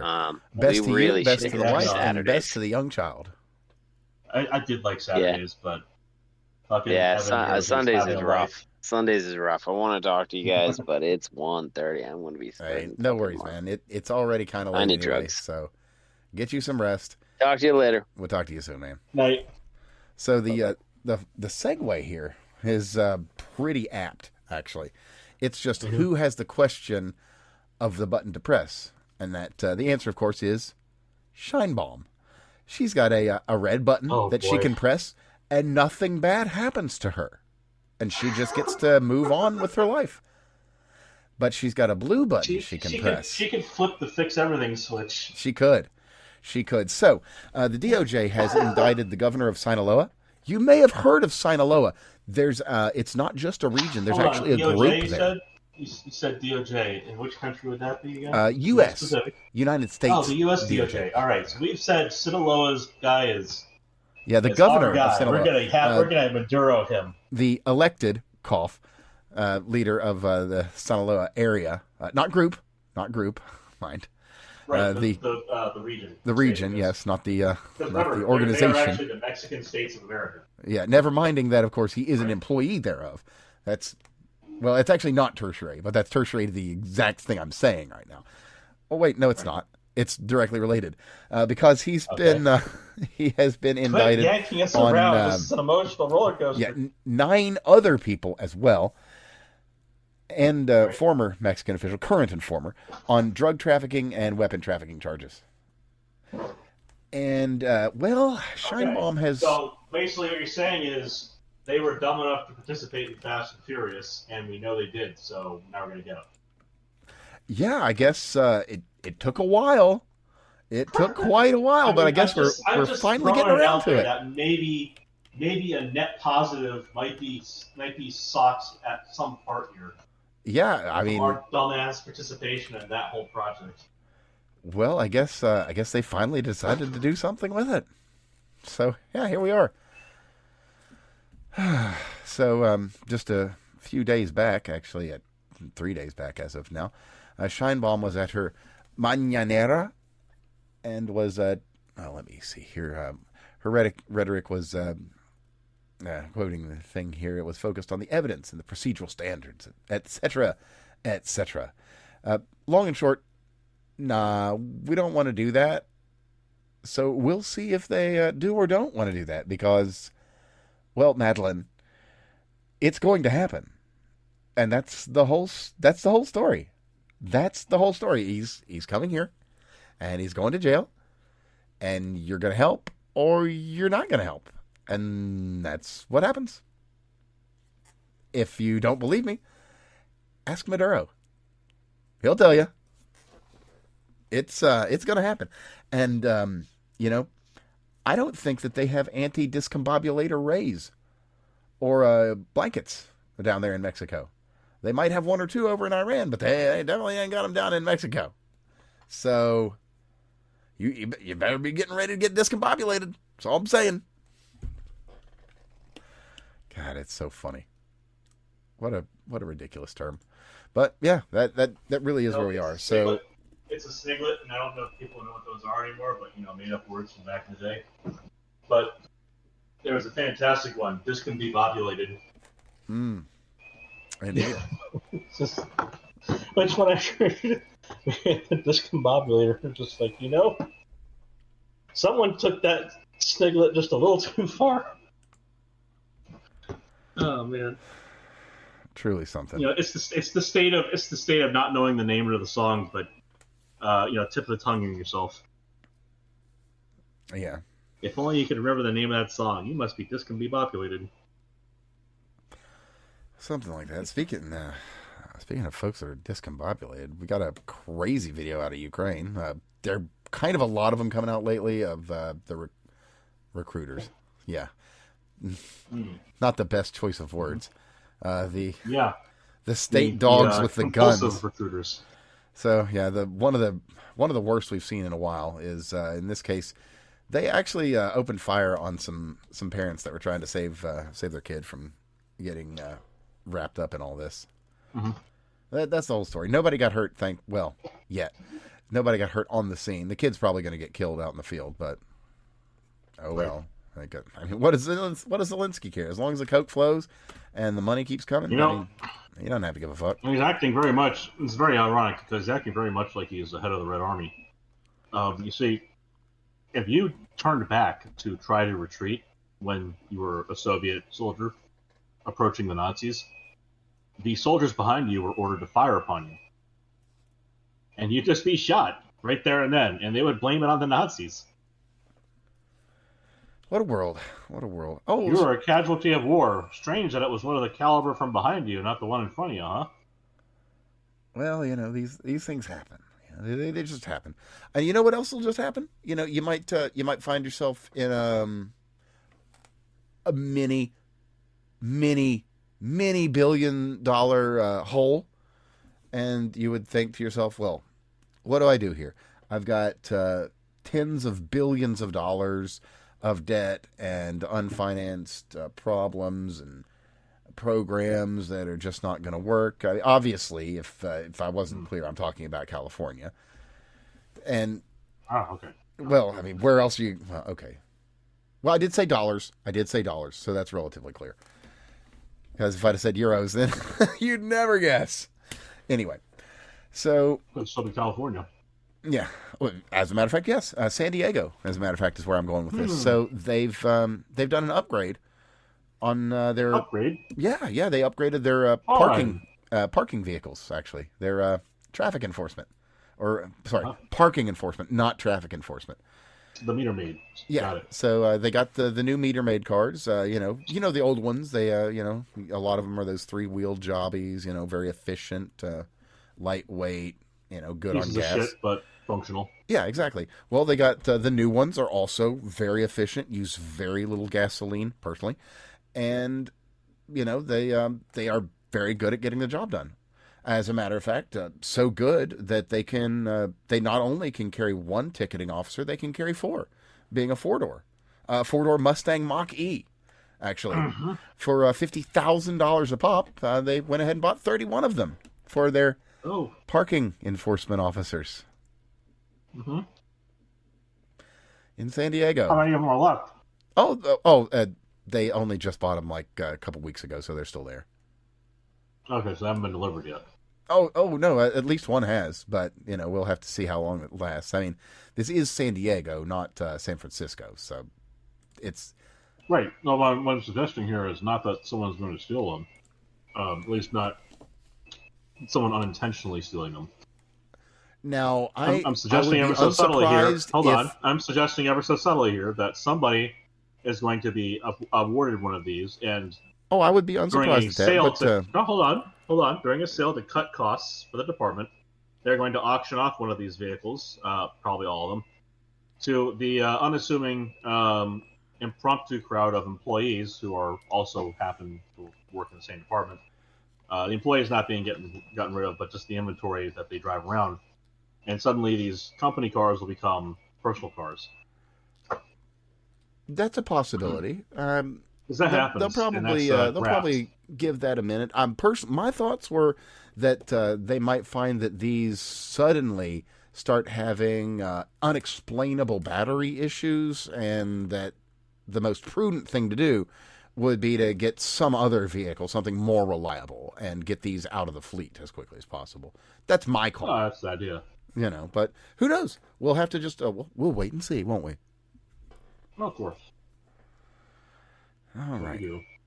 What do we got here? We got lots, actually. Lots and lots we could go over. We don't have the time to do it, unfortunately. So, boy. where do we go? Well, probably worth mentioning that DHS is finally funded. They actually got that through a few days ago. Oh, good. Not much more to it, but that finally DHS and the Secret Service are going to get paid for the work they were doing. Now, keep in mind that the personnel were getting paid through other sources because Trump's not a dipshit. Oh, not all, but quite a large amount. But most of them were the ones that were needed, in places where they were. And that said, there's quite a few that at risk. had to quit because they got to eat. Yeah, and they got to pay. They needed a paycheck. So there's some 1,000 TSA employees or 1,000 plus that they've got to either get back on or something. But it's funny. I was being suggested the other day, a while back, I should go and look at a job at the TSA. It's like, aren't they not paying them now? My starting pay is going to be 0.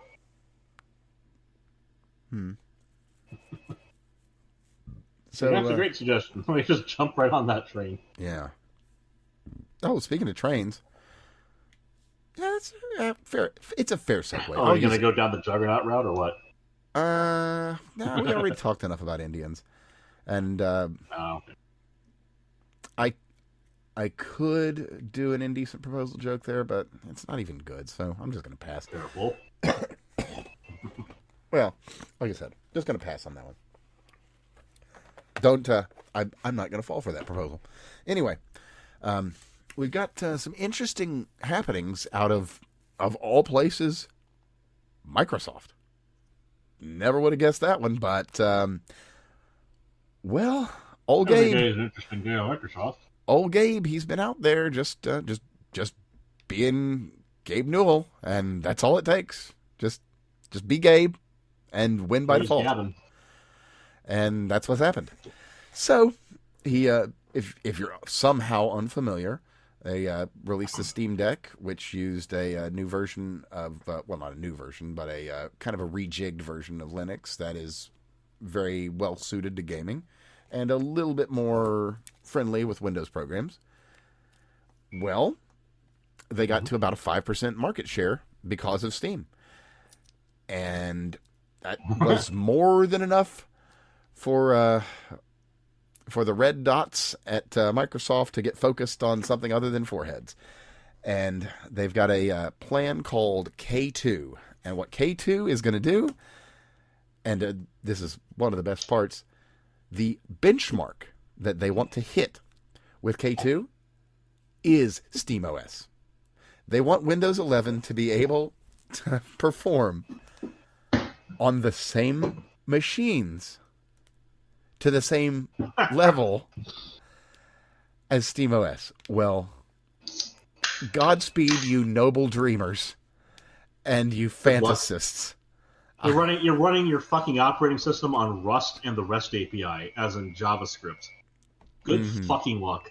You fucking idiots. Yeah. If Windows 12 doesn't do something miraculous, like if they don't hire in devs who know what the fuck they're doing, it's so amateur hour.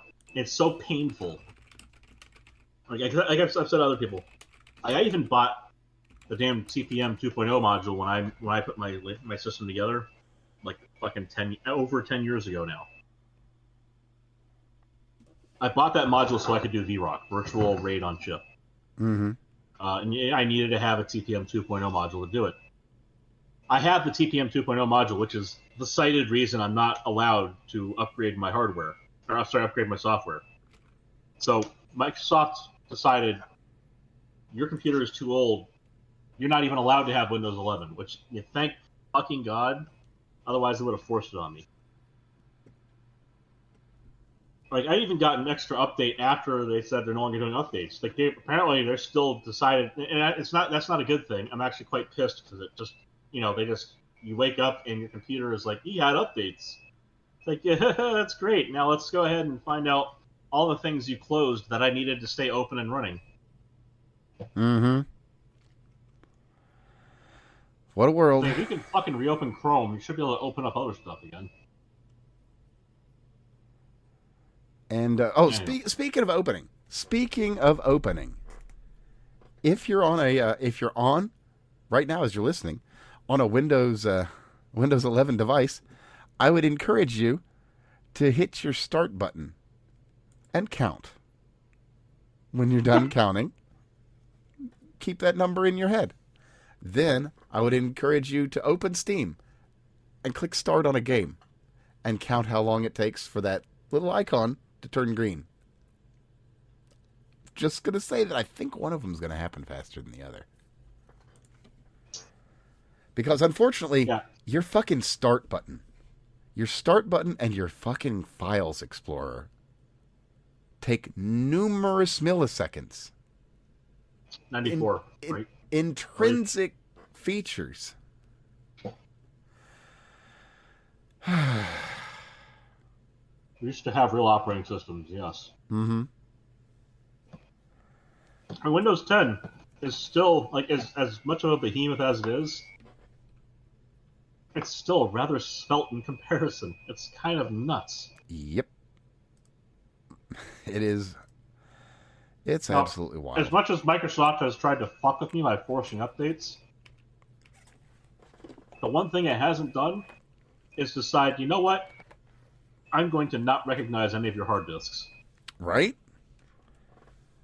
I've done that. Or just delete your fucking systemd stuff, because or just delete your ability to use like Wi-Fi or your internet. Yeah. I mean, or decide, you know what, we need to shove more AI into this.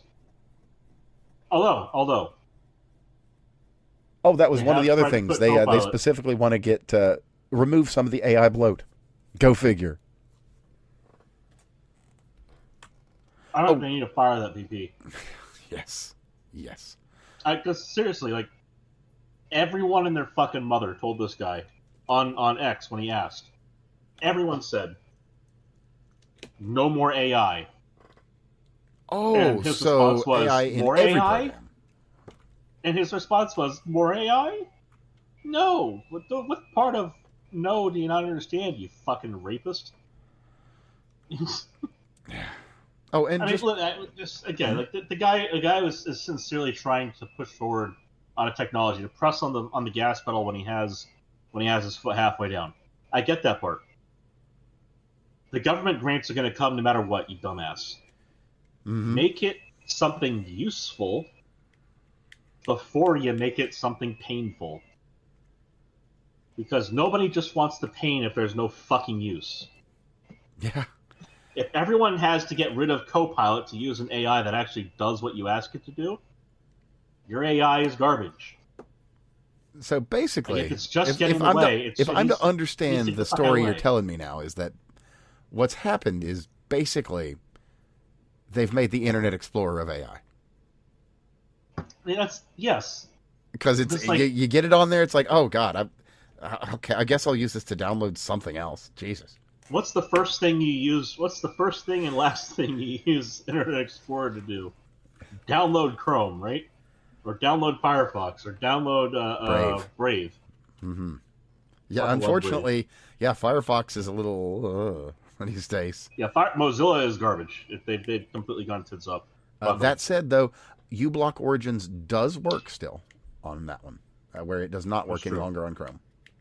For what it's worth.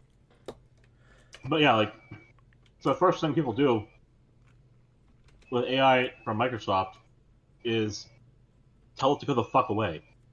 This guy was trying to push for a 100% agentic operating system, which is terrible, especially in the light of things going on with Claude and OpenClaw.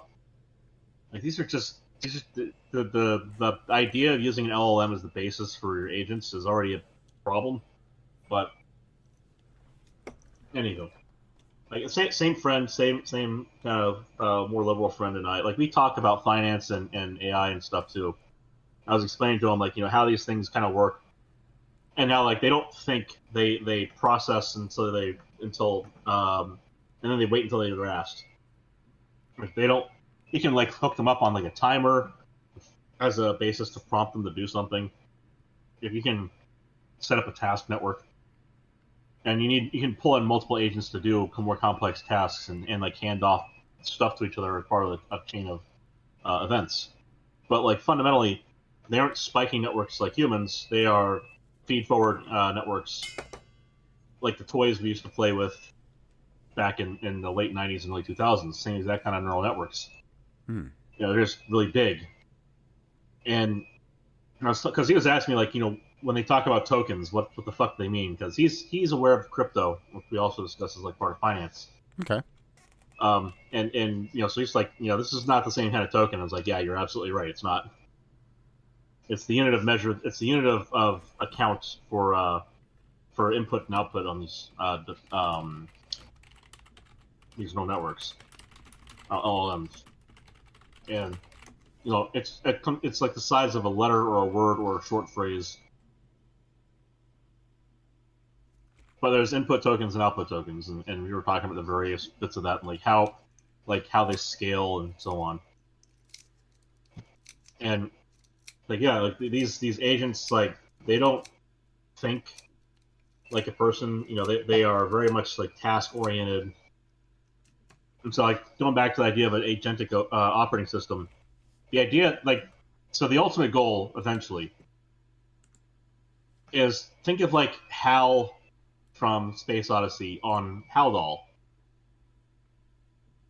So, like, not murderous and psychopathic, but like, you know, like a really happy high guy doing bartending. It's like, you know, Hal, I'll have 3 shots of tequila. All right, sir. And then you get 3 shots of tequila. Like, you want it to do exactly what you intended, not just what you said. And sometimes there's an alignment gap between those things, which is something they're working on furiously. Like the goal there for agentic stuff is to be able to tell something to do something, like, you know, order me some flowers and have them delivered to my house by 4 p.m. And then it be able to do that.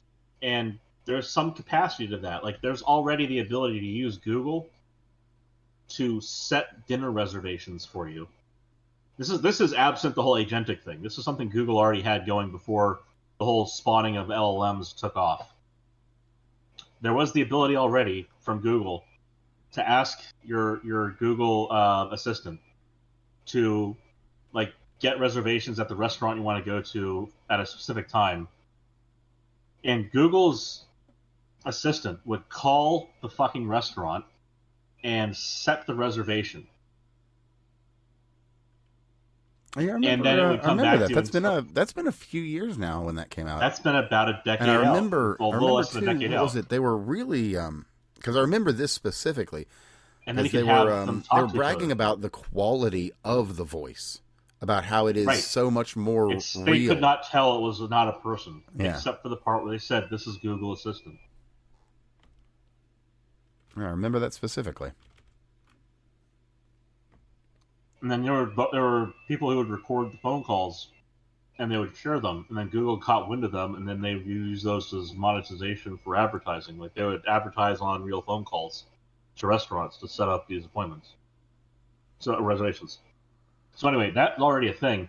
The idea is to be able to get an LLM to do that with an agent, and to do it just as successfully every time, but not just to capture the. So that's a very basic task. Like, do this specific expert level task. So expert systems are easy. Generalized systems are difficult. So expert systems would be like, specifically, this thing does reservations at restaurants, and that's it. Does nothing else. That is a far easier thing to solve with software. As complex as it is, it's far easier to solve that with software than get prompts from user and do whatever the fuck they say. And then, you know, the user likes it at the end. Like, that is way more complex. As more simplified as the request sounds, it's like, you know, it's like saying E equals MC squared. You know, the simplicity of the equation hides a lot of complexity behind it. Like, this very complex stuff goes on, but the very basic thing that comes out of it looks so simple and elegant.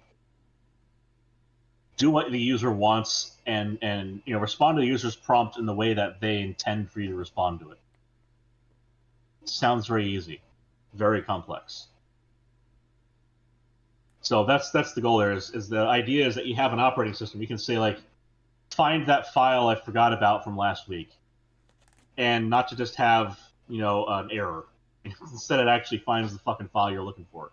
It have it actually be able to go, oh yeah, so time frame. These are the files that were accessed during that time frame. The one they forgot about. So this one was the one that lingered before, say, for instance, Microsoft restarted the computer because updates, and then closed the document and never reopened it. Like that might be the document that they're talking about. But to be able to have the, so that's the thing is there's a difference between, say, the cognition or cogitation that happens in a human, and we've discussed this at length before, versus what happens in an LLM, or in this case, an agent, which might be an ensemble. There's a difference between like cogitation and processing. As similar as they might seem, human cogitation is very much different, whereas the processing on an LLM, it might be able to do this. You notice I went down a decision tree versus like having an intuitive notion as to what might be the case. That is a very specific example that was navigated quickly. But what if it was a whole slew of files that met the same kind of criteria? Which one did they forget about?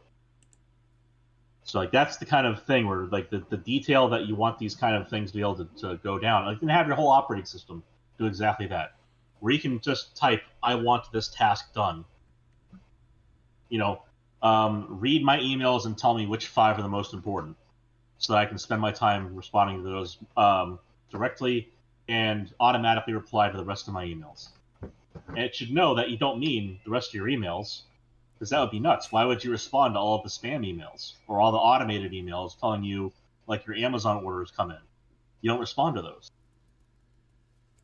So the notion there is that an agentic operating system has a whole lot of complex tasks to solve in a way that Microsoft simply is not equipped to handle yet. And they know this, and they're trying to move forward on it, and they're doing so at a pace that is reckless, not because they're going to like make something that shouldn't exist and it's going to kill humanity, but it's going to cause a lot of destructive costs, sunk costs for businesses. Like shit. So companies have relied on OpenClaw. There's one that like just recently had it like delete. Oh yeah, that was the thing. Just over the past few days, not deleted their whole database and their backups in 9 seconds. 9 seconds, it's gone. Yeah, and then the guy's like, "What did you do?" It's like, "Oh, I deleted all this." And it's why'd you recover it? Can't recover it. Did end up being recovered because they had a backup off-site apparently, right. That was like 3 days old. But the guy had not just a little bit to that. By the way, since I happen to actually know the story, is like their head of IT, the guy that was doing that, asks it what it does, and it's like, oh yeah, I guess maybe I shouldn't have done that, but I found this one hidden file that had the permissions, so I made use of it. So, well, and the long and short is they had a backup offsite from, I want to say, like 3 or 4 weeks old, and they were absolutely scrambling. Like, well, at least we found something. And then I think with Cloudflare, they found something that was backed up on the Cloudflare side of things that was just a few days old. So they're back. Well, this brings what up a shit show. What I was going to say here.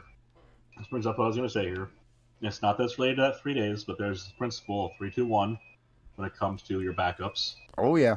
And it's 3 backups, 2 on site, 1 off site. You have to have your primary backup, your secondary backup, and you have your off site backup to save your ass. Or 2 copies, 1 of them off site. But you get the idea. The more the merrier on that kind of stuff. Oh yeah. But yeah, it's 3-2-1, 3 copies, 2 backups, 1 off site. Yeah, So, and honestly, you should probably have another hard copy backup if you can. Well, yeah. So cold storage backup is always a benefit if you have the capital to spend on it. Yeah. Now that said, that could be a really big ask. So, be yes. The be larger wary. your business grows, the more you have to segregate critical data and expendable data, so you can scale that accordingly. So again, agentic thing. So it looked like this also. I think having a home installation of a networked agent is reasonable. I think that. If, in my opinion, just personally, I think it'd be really fucking cool to be able to play with one of those. But it would have to be separated. Like I would give it, for instance, I might give it read-only access to a shared resource I provide from my desktop. Like that seems reasonable to me to give, or if I have shared storage with my desktop, my own computer, or like say a NAS, a network attached storage that I'm running, say like a Plex server for movies.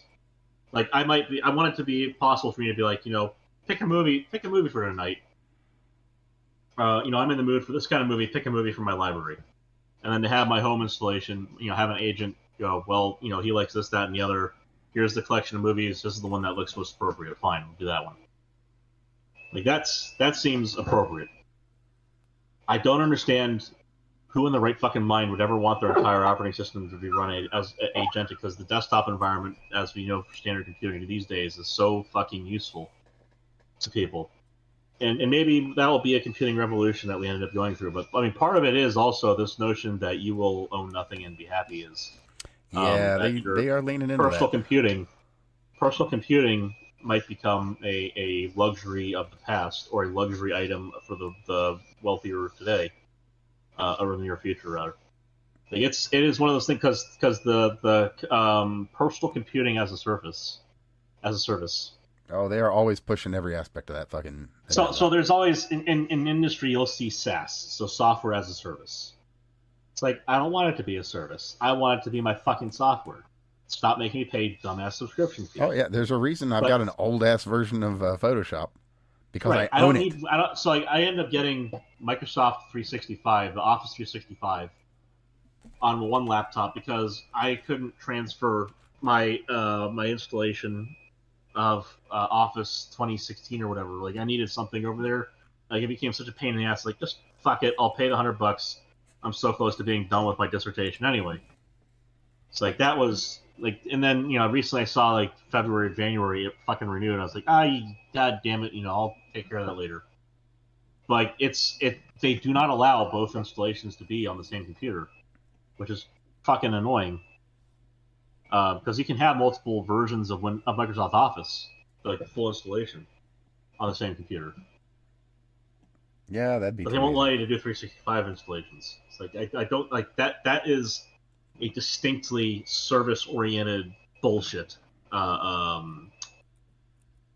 thing. Like I'm sure it's because they share libraries, and if one updates, it might fuck the other one up. But like, this is why the main versions, like the main full installation versions of them, they can be installed side by side because they don't have that issue where you update the one constantly. It's not a service-oriented issue. It's just one of those things. It pisses me off. And then they're gonna do this with computing in general, probably at some point in the near future. And it's like it's not sustainable. It really isn't. The scale at which people do computing on their own is so fucking staggering.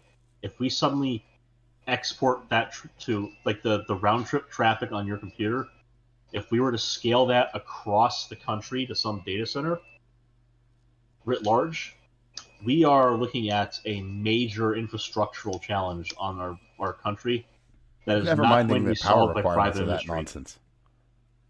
Right. The same, 6 and 1/2 dozen I own. Because, like, again, you could just use fiber cable for a lot of it. But again, the problem here is you cannot you cannot go through that kind of industrial change without fucking a lot of things up because the infrastructure. Well, it's like you can't switch from ice to electric cars. You can't do that. You've got to build everything out before you could. The infrastructure around it. So you can't. So for instance, cars are everywhere. Gas pumps are everywhere. Which one came first? Neither. They both showed up at the same time. they were built out together. The issue is that you cannot suddenly have cars everywhere and no gas pumps. Yep. You cannot suddenly have meat available everywhere and no refrigerators. True so that. the infrastructural challenge around the idea that they're going to be able to do that, and you've seen part of this where they went with reckless abandon after the RAM market. The fucking shitheads at the top, going through their little circle jerk competition. Sam Altman, my opinion, that guy just needs to go. He needs to take whatever money he has on hand and fuck off and never come back. Elon needs to win his suit against OpenAI is what needs to happen. And Elon has his own issues, Fair. mind you. But I think between the two of them, one of them's not trying to ruin the goddamn country. Yeah. Well, actually, one of them's actively trying to help. Yeah.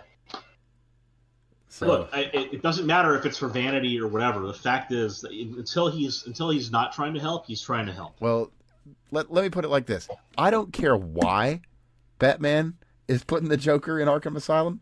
I'm just glad that he is. Yeah. So, the whole Elon versus Altman, Musk versus Altman, that's a separate thing. But Altman himself right now he's proven himself to be a problem. Well, and there's also some of the background issues with Sam Altman, which are sister and all that shit. Yeah, it's just oof. Like the employee that was not suicidal, just right, and then the fuck that interview. Holy shit. Yeah, right. Like, I'm sorry, Tucker. Are you comfortable asking me questions like that? I'm paraphrasing here, but are you sure you want to ask me a question like that? It's a real shame if you asked me another question like that. Yeah, you got a really nice operation here, Tucker.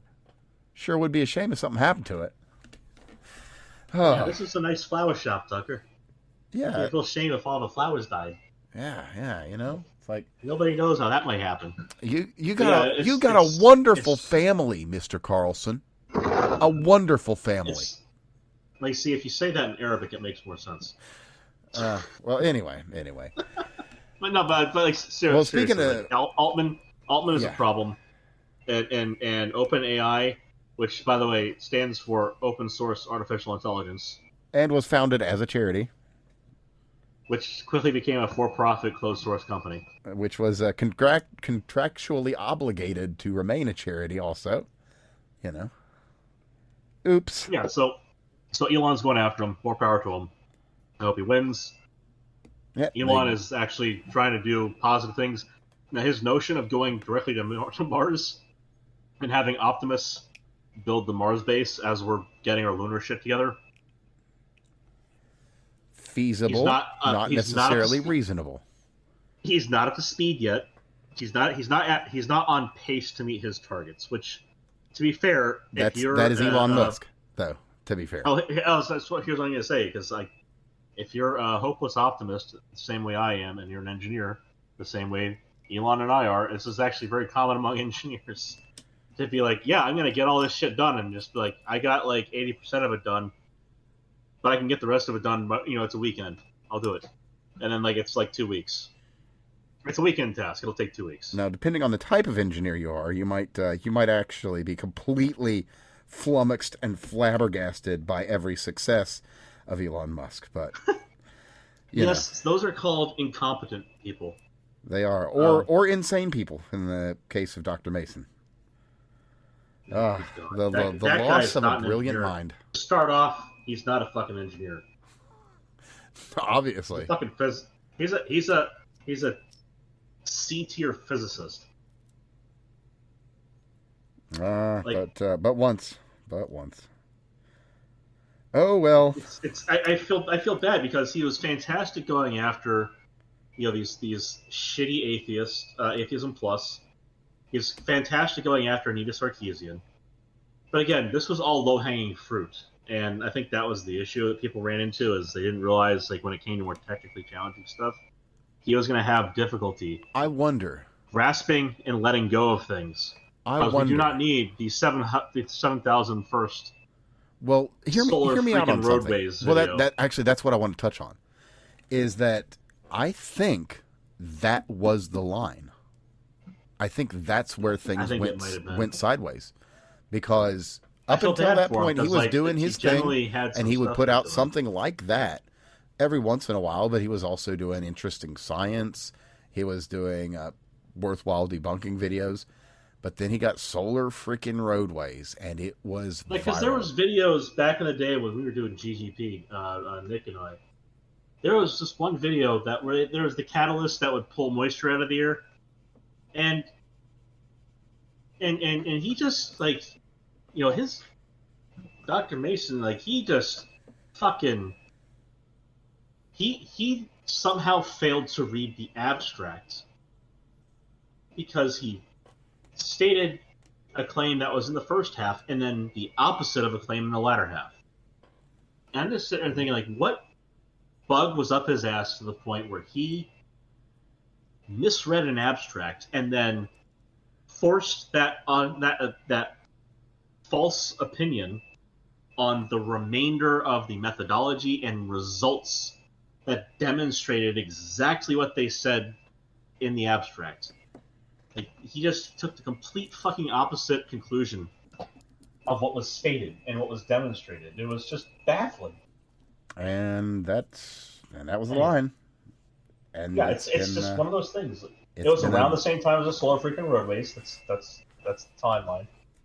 So yeah, he does a little bit of kind of questionable science, and at the same time gets a viral moment with something that's basically simple, super simple science, basically just some math. And and then everything went sideways, and Thunderfoot was... It's tragic, Genuinely. It really and truly is. It's such a waste. He had so much to offer. And I don't even know if he does anything of value anymore. But not that I'm aware of, which is unfortunate, because I should look into him again. But who cares? Like I said, he had reasonable opinions on totally separate subjects from his work and his realm of competence. He was competent in some places, and then just what the fuck, right? Well, speaking of reasonability and competence, I should probably go ahead and provide an update to something that we've been covering. We are past 2 a.m. Just FYI. Oh yeah, no, we're way late. And I'm gonna get this wrapped I'm already up making motions in the room to pack it in here. Yeah, no, we need to get wrapped up soon because this is a long ass show. Anyway, quick update out of Baltimore. The bridge is not there. They haven't even completed any of the sections, and really? It's been 2 years. Hold on. So are they installing sections? Or they're working on it. What? They are working on on-site? stuff. I mean, are they doing on-site construction? Oh yeah. There's boats out there. They are doing work, but nothing's been erected yet. They have the two far spans Maryland's fucking that were still there. I got that part. Are still there. The two middle spans are completely gone still.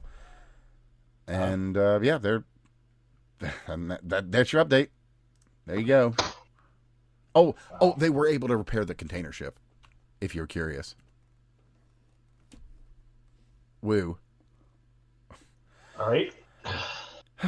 Yeah. So the next one here is the Los Angeles Times. I want to read you the headline because that's all you need. The rest of it, you know exactly where it goes. All right. Cole Allen's journey from young athlete and Caltech grad to accused gunman in D.C. attack. Well, let me guess. It started off with "I want to kill him" and ended with "trying to kill him." Well, it did, but notice the verbiage chosen for this title. No, what shit rag was this from again? LA Times. Okay. So instead of... I'm just amazed that these people glorify these guys and wonder, why do they keep showing up? Journey to accused gunman as opposed to quest to become assassin. I'm interested in the journey of this cannoli to its destination on my ass. Why am I so fat? Fucking stupid people. Ponderous. truly ponderous. Okay, so let's wrap Don't up with hate a them little bit already. of Learn how to hate your worthwhile local stuff. journalists.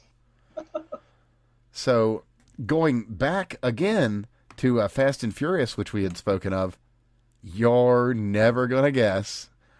For one, Right. it was just conjecture what we were talking about before, that maybe something is coming of this. Well, I shit you not, it has actually legit happened. There's an Arizona gun dealer that was aware of who he was selling to, that they've actually arrested. They're bringing charges. It's fucking actually happened. First time. Hopefully not the last. But yeah, guy sold a 50 and 2 belt-fed semi-autos to cartel guys. Knew they were cartel guys. Knew they were going to cartel guys. Did it anyway. Right. And this is the first case. Caught up. So we'll see where this goes. But again, it only took how fucking long? Jesus Christ. Eric fucking Holder. Jeez. That's one of those Obama legacies, man. It is exactly that. Boy, did that guy leave some fucking landmines for us. Good God. So, yeah, the Trump DOJ actually, again, doing some stuff. But ATF. Good news out of them recently, but they're not. About the NFA. Let me see here. Federal prosecutors. There's like 20-something reclassifications or whatever. ICIJ. Or the things they're looking at. Federal prosecutors. Sounds like DOJ to me. It doesn't specify. No, there was ATF. They were looking at over 20 whatever. Oh, they've got mentions of DHS in here too, so it might be a multi-organization thing. It was like over 20 things that were going to be like reclassified or rescinded or something. 34 actions actually, yeah, and yeah. By the way, on that, that hasn't dropped yet, but there's some tentative, really good stuff in there. That's what I was saying. Like in terms of good news, I don't know if we covered that already. We have not, and honestly, I don't necessarily want to yet because they're still in the formulation stage, and they've only kind of put out, we would like to do this, we would like to do that, but there's 34 points, and they're right. When I've got some more clarity, I'll be happy to share. Yes. But just yet there kind of isn't, so it is what it is. Now, next one, boy, oh boy, this is some wild shit. In the area of Groom Lake, there were about a dozen or so earthquakes that struck on the 29th, 29th and 30th. Not a particularly active region as far as seismic activity, so I got nothing more to tell you, but boy, that's interesting. Something was happening.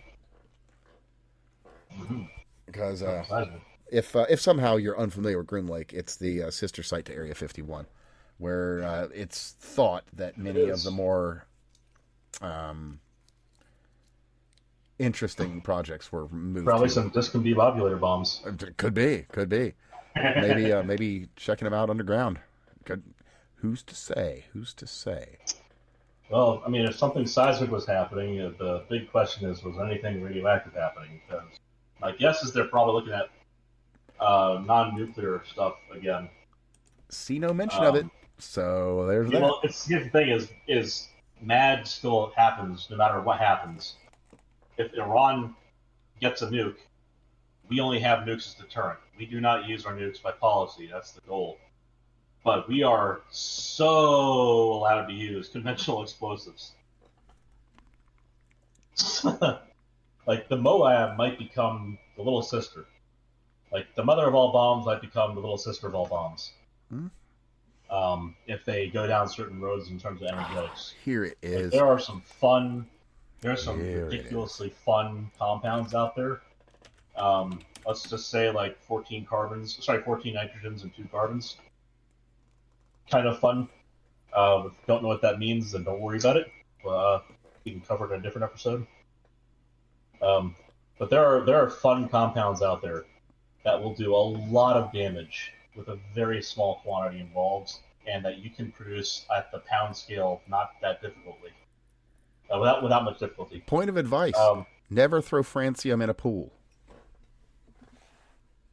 Well, never hold francium in the first place. Also that, but let's assume that you safely can. Just Don't want to throw let it you in a know pool. the thing to not worry about francium is its ability to react with water. It's just saying that the big thing to worry about with francium is the fact that it's radioactive.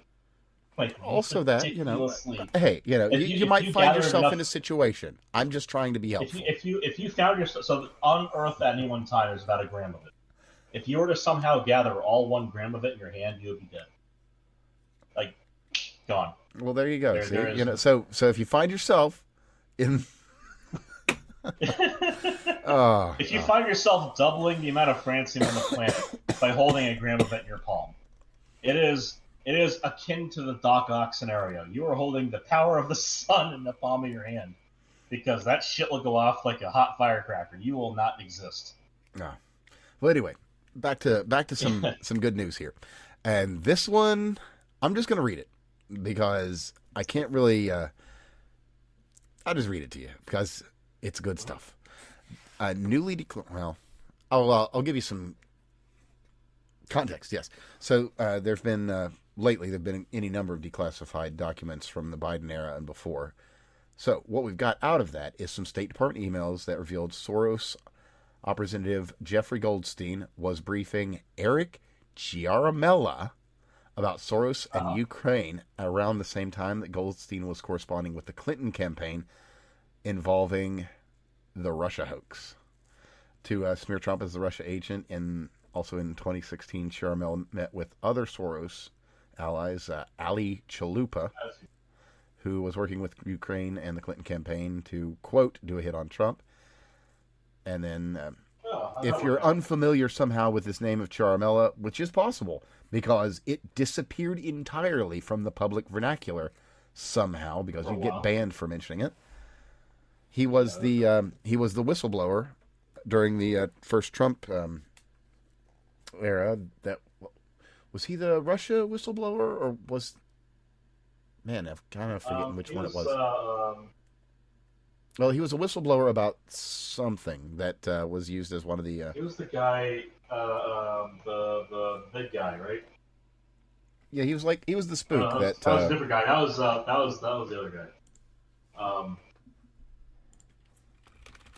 No, they were connected. Hey, anyway, go ahead. I'll untip the tongue myself with that later. That was a funny last name, not the pure long guy. You know what? Let me. I'll just ask Grok. Grok should remember. Right. There you go. Because I'll be curious to see what Grok has to say about this. Yeah. Who was Mr. Chill? CIA analyst specializing in Ukraine and Russia, who'd previously served with the National Security Council under Obama and Trump. True. Okay, good so far. All right. What did he do? Oh, that's right. Okay, thank you, Grok. He was the one that said that there was the phone call between Trump and whatever where he asked him to make things happen. Yeah. Thanks, Grok. That's pretty much it. Right on, brother. That was it. I was thinking of the what's his name? Funny last name. That's gonna bother me until next week. That's right. I'm not gonna worry about it. Yeah, no worries. Something to worry about, though, is something out of Josh Hawley, the GUARD Act. It is, it's the same thing as so many of these other, like, destroy anonymity online. This one, though, it wants you to submit a government ID whenever you would want to talk to an AI. All right. How about the My Dick Act? Yeah, or... it's what they have to suck every time they try to pass that. Yeah, I like the Fuck You No Act, personally, but, you know. Yeah, that one too. But yeah, no. See, anyway. This is what I was saying before, where run these things locally, because sooner rather than later they are going to take this shit away from you. Everyone's had fun with it, and now they're going to say, okay, the toys are dangerous. You're not allowed to have toys anymore. Yeah, fuck that noise. Once somebody does something... everything the government has, you should have access to. That's the whole fucking point of the Second Amendment. The same thing happens here. This is First Amendment shit. Interestingly enough, Just there could teaching very code. well be a Second Amendment argument for this, should it come up. Oh, if it ever has arms involved, yeah. Well, I mean, it could be argued Well, that AI is an arm in and of itself, but well, here's the thing: this is all if they quite ever come down that road, esoteric, and we're not there here's yet. the thing. Here's the thing. If they ever go down that road, there are two key provisions that are provided in the Second Amendment: the right of people to not only keep arms but to bear them. Exactly Both. that. Exactly As far that. as I understand, a well-organized militia, meaning a state army, does not need an AI in order to function. Not yet, anyway. Yeah. Well, And I think that there should be one written equivalently: the right of the people to keep and bear software shall not be infringed. But I think the First Amendment does that one pretty cleanly. yeah, pretty well. And, you'd think that it would cover 3D printers and files. And, well, Well, it see, might. It might. technically, We might fucking actually does. see that come to court. I mean, there's That is nothing. There's specifically nothing. true. Well, I shouldn't say there's nothing moving on that. There isn't any movement on the cases that have been begun. So, Firearms Well, Policy so Coalition cases and haven't the even National. really been brought just yet because they've only gotten laws passed in a couple places. Oh It yeah, was yeah. passed It's in all Washington. very very new. That said, Passed in Washington is going to pass in California. It looks like it's going to pass in Colorado. It's probably going to pass in New York. Like these are a lot of hotbed testing grounds. Like I said before, I'm glad they're testing it so widely in the country because we need a circuit split for it to go to SCOTUS and get scrubbed from existence. This just needs to end. quick A side small note attack on on that. your ability to do stuff. Related, the Fifth Circuit is very, very closely eyeballing some machine gun cases. So that could result in some movement on a completely unconstitutional gun control act, or sorry, a National Firearms Act. So, gonna be watching that one. If they try to punt that and they end up killing the NFA, oh my goodness. That would be very funny. It'd be so goddamn funny. It would, truly would.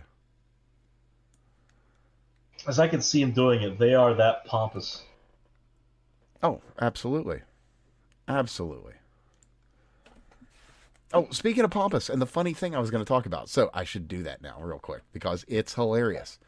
All right, so 2 stories. And let me see if I got like a really cool one to wrap us after it.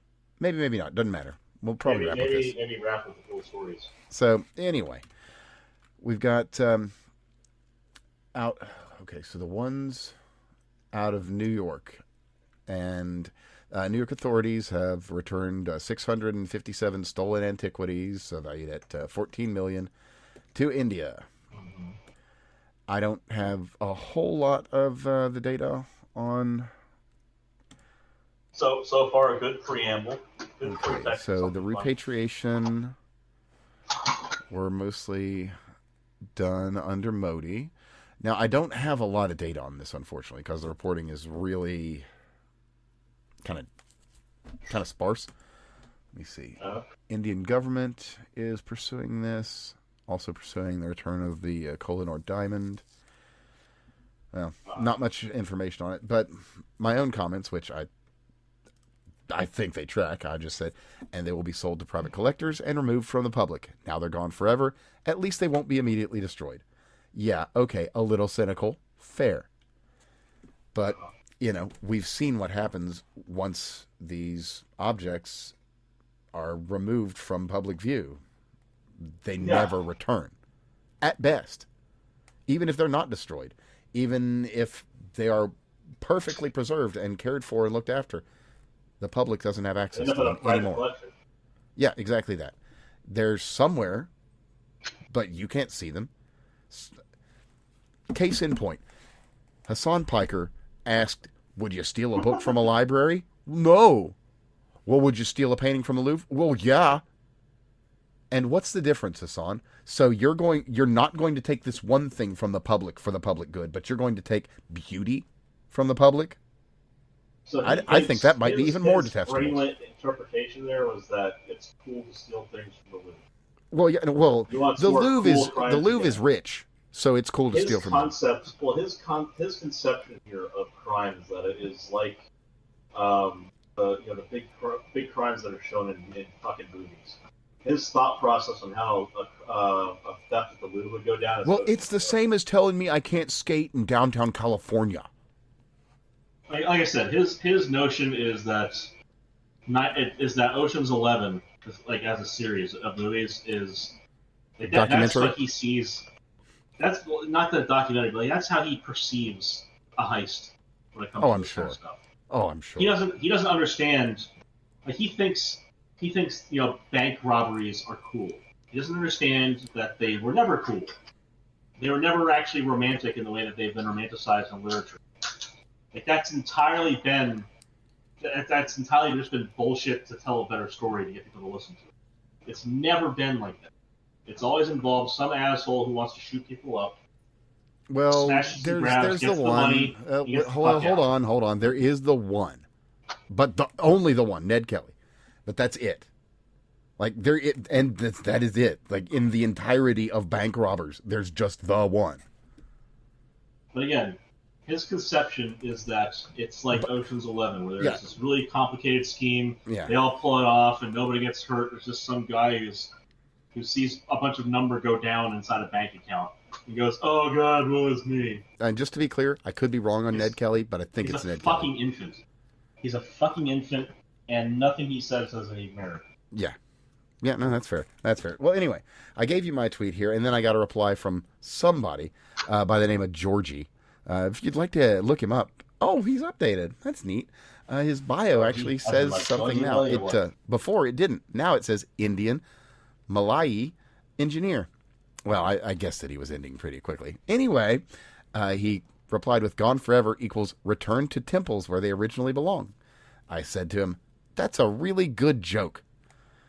He replied to me, "Case in point, with white trash thinks Indians will destroy artifacts while even ancient skills that were used for making those still preserved.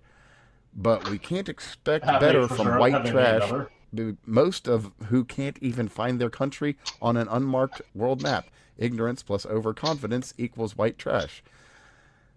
And interesting. And what he linked there was an article about how some artists that have an old skill created a sculpture. That was his own. That's his case in point. So some artists made a new sculpture using old skills. That was the point he wanted to make. To which I replied, "And, ? Showing an African mud hut." I mean, old skills, new construction, right? Wow. Yeah, I was being real dumb and poignant with my stuff. Nonetheless, his reply. "That's how your ancestors in the British Isles used to live. Guess how the surname Thatcher came into existence?" That's not a mud hut. It's not. To which my reply, "My ancestors rode horses across the Great Plains, you dumb dick." Now, I would think that would make pretty clear my ancestry. I would think. You'd think so, but he's not from here. He is obviously not. To which he said, "Your ancestors were originally from the British Isles, ya dumb fuck Yankee. They weren't native to America. Read some history." To which I replied, "Wow, you really are an idiot." To which he replied, this is such high school shit, but it's so hilarious that I got to. Then he says, "I regret that I tried to teach this retard some history," with a link to the Mayflower wiki. Yeah. I mean, I'm not quite getting you, man. To which I replied, I says to the guy, I says, "And you doubled down? Hilarious." So the guy, he says to me, he says, in green text, the guy, he said, of all things, he says this to me in green text, you believe. Anyway, post pic of African hut to own an Indian, thinks wasps aren't from British Isles. Who's hilarious again? To which I reply, You are hilariously wrong. Keep going, though. Tell me more about how we came from Europe or whatever, idiot. To which he says, yeah, little wonder why you ignoramuses are getting replaced by Indians. Do you also believe that Earth is flat?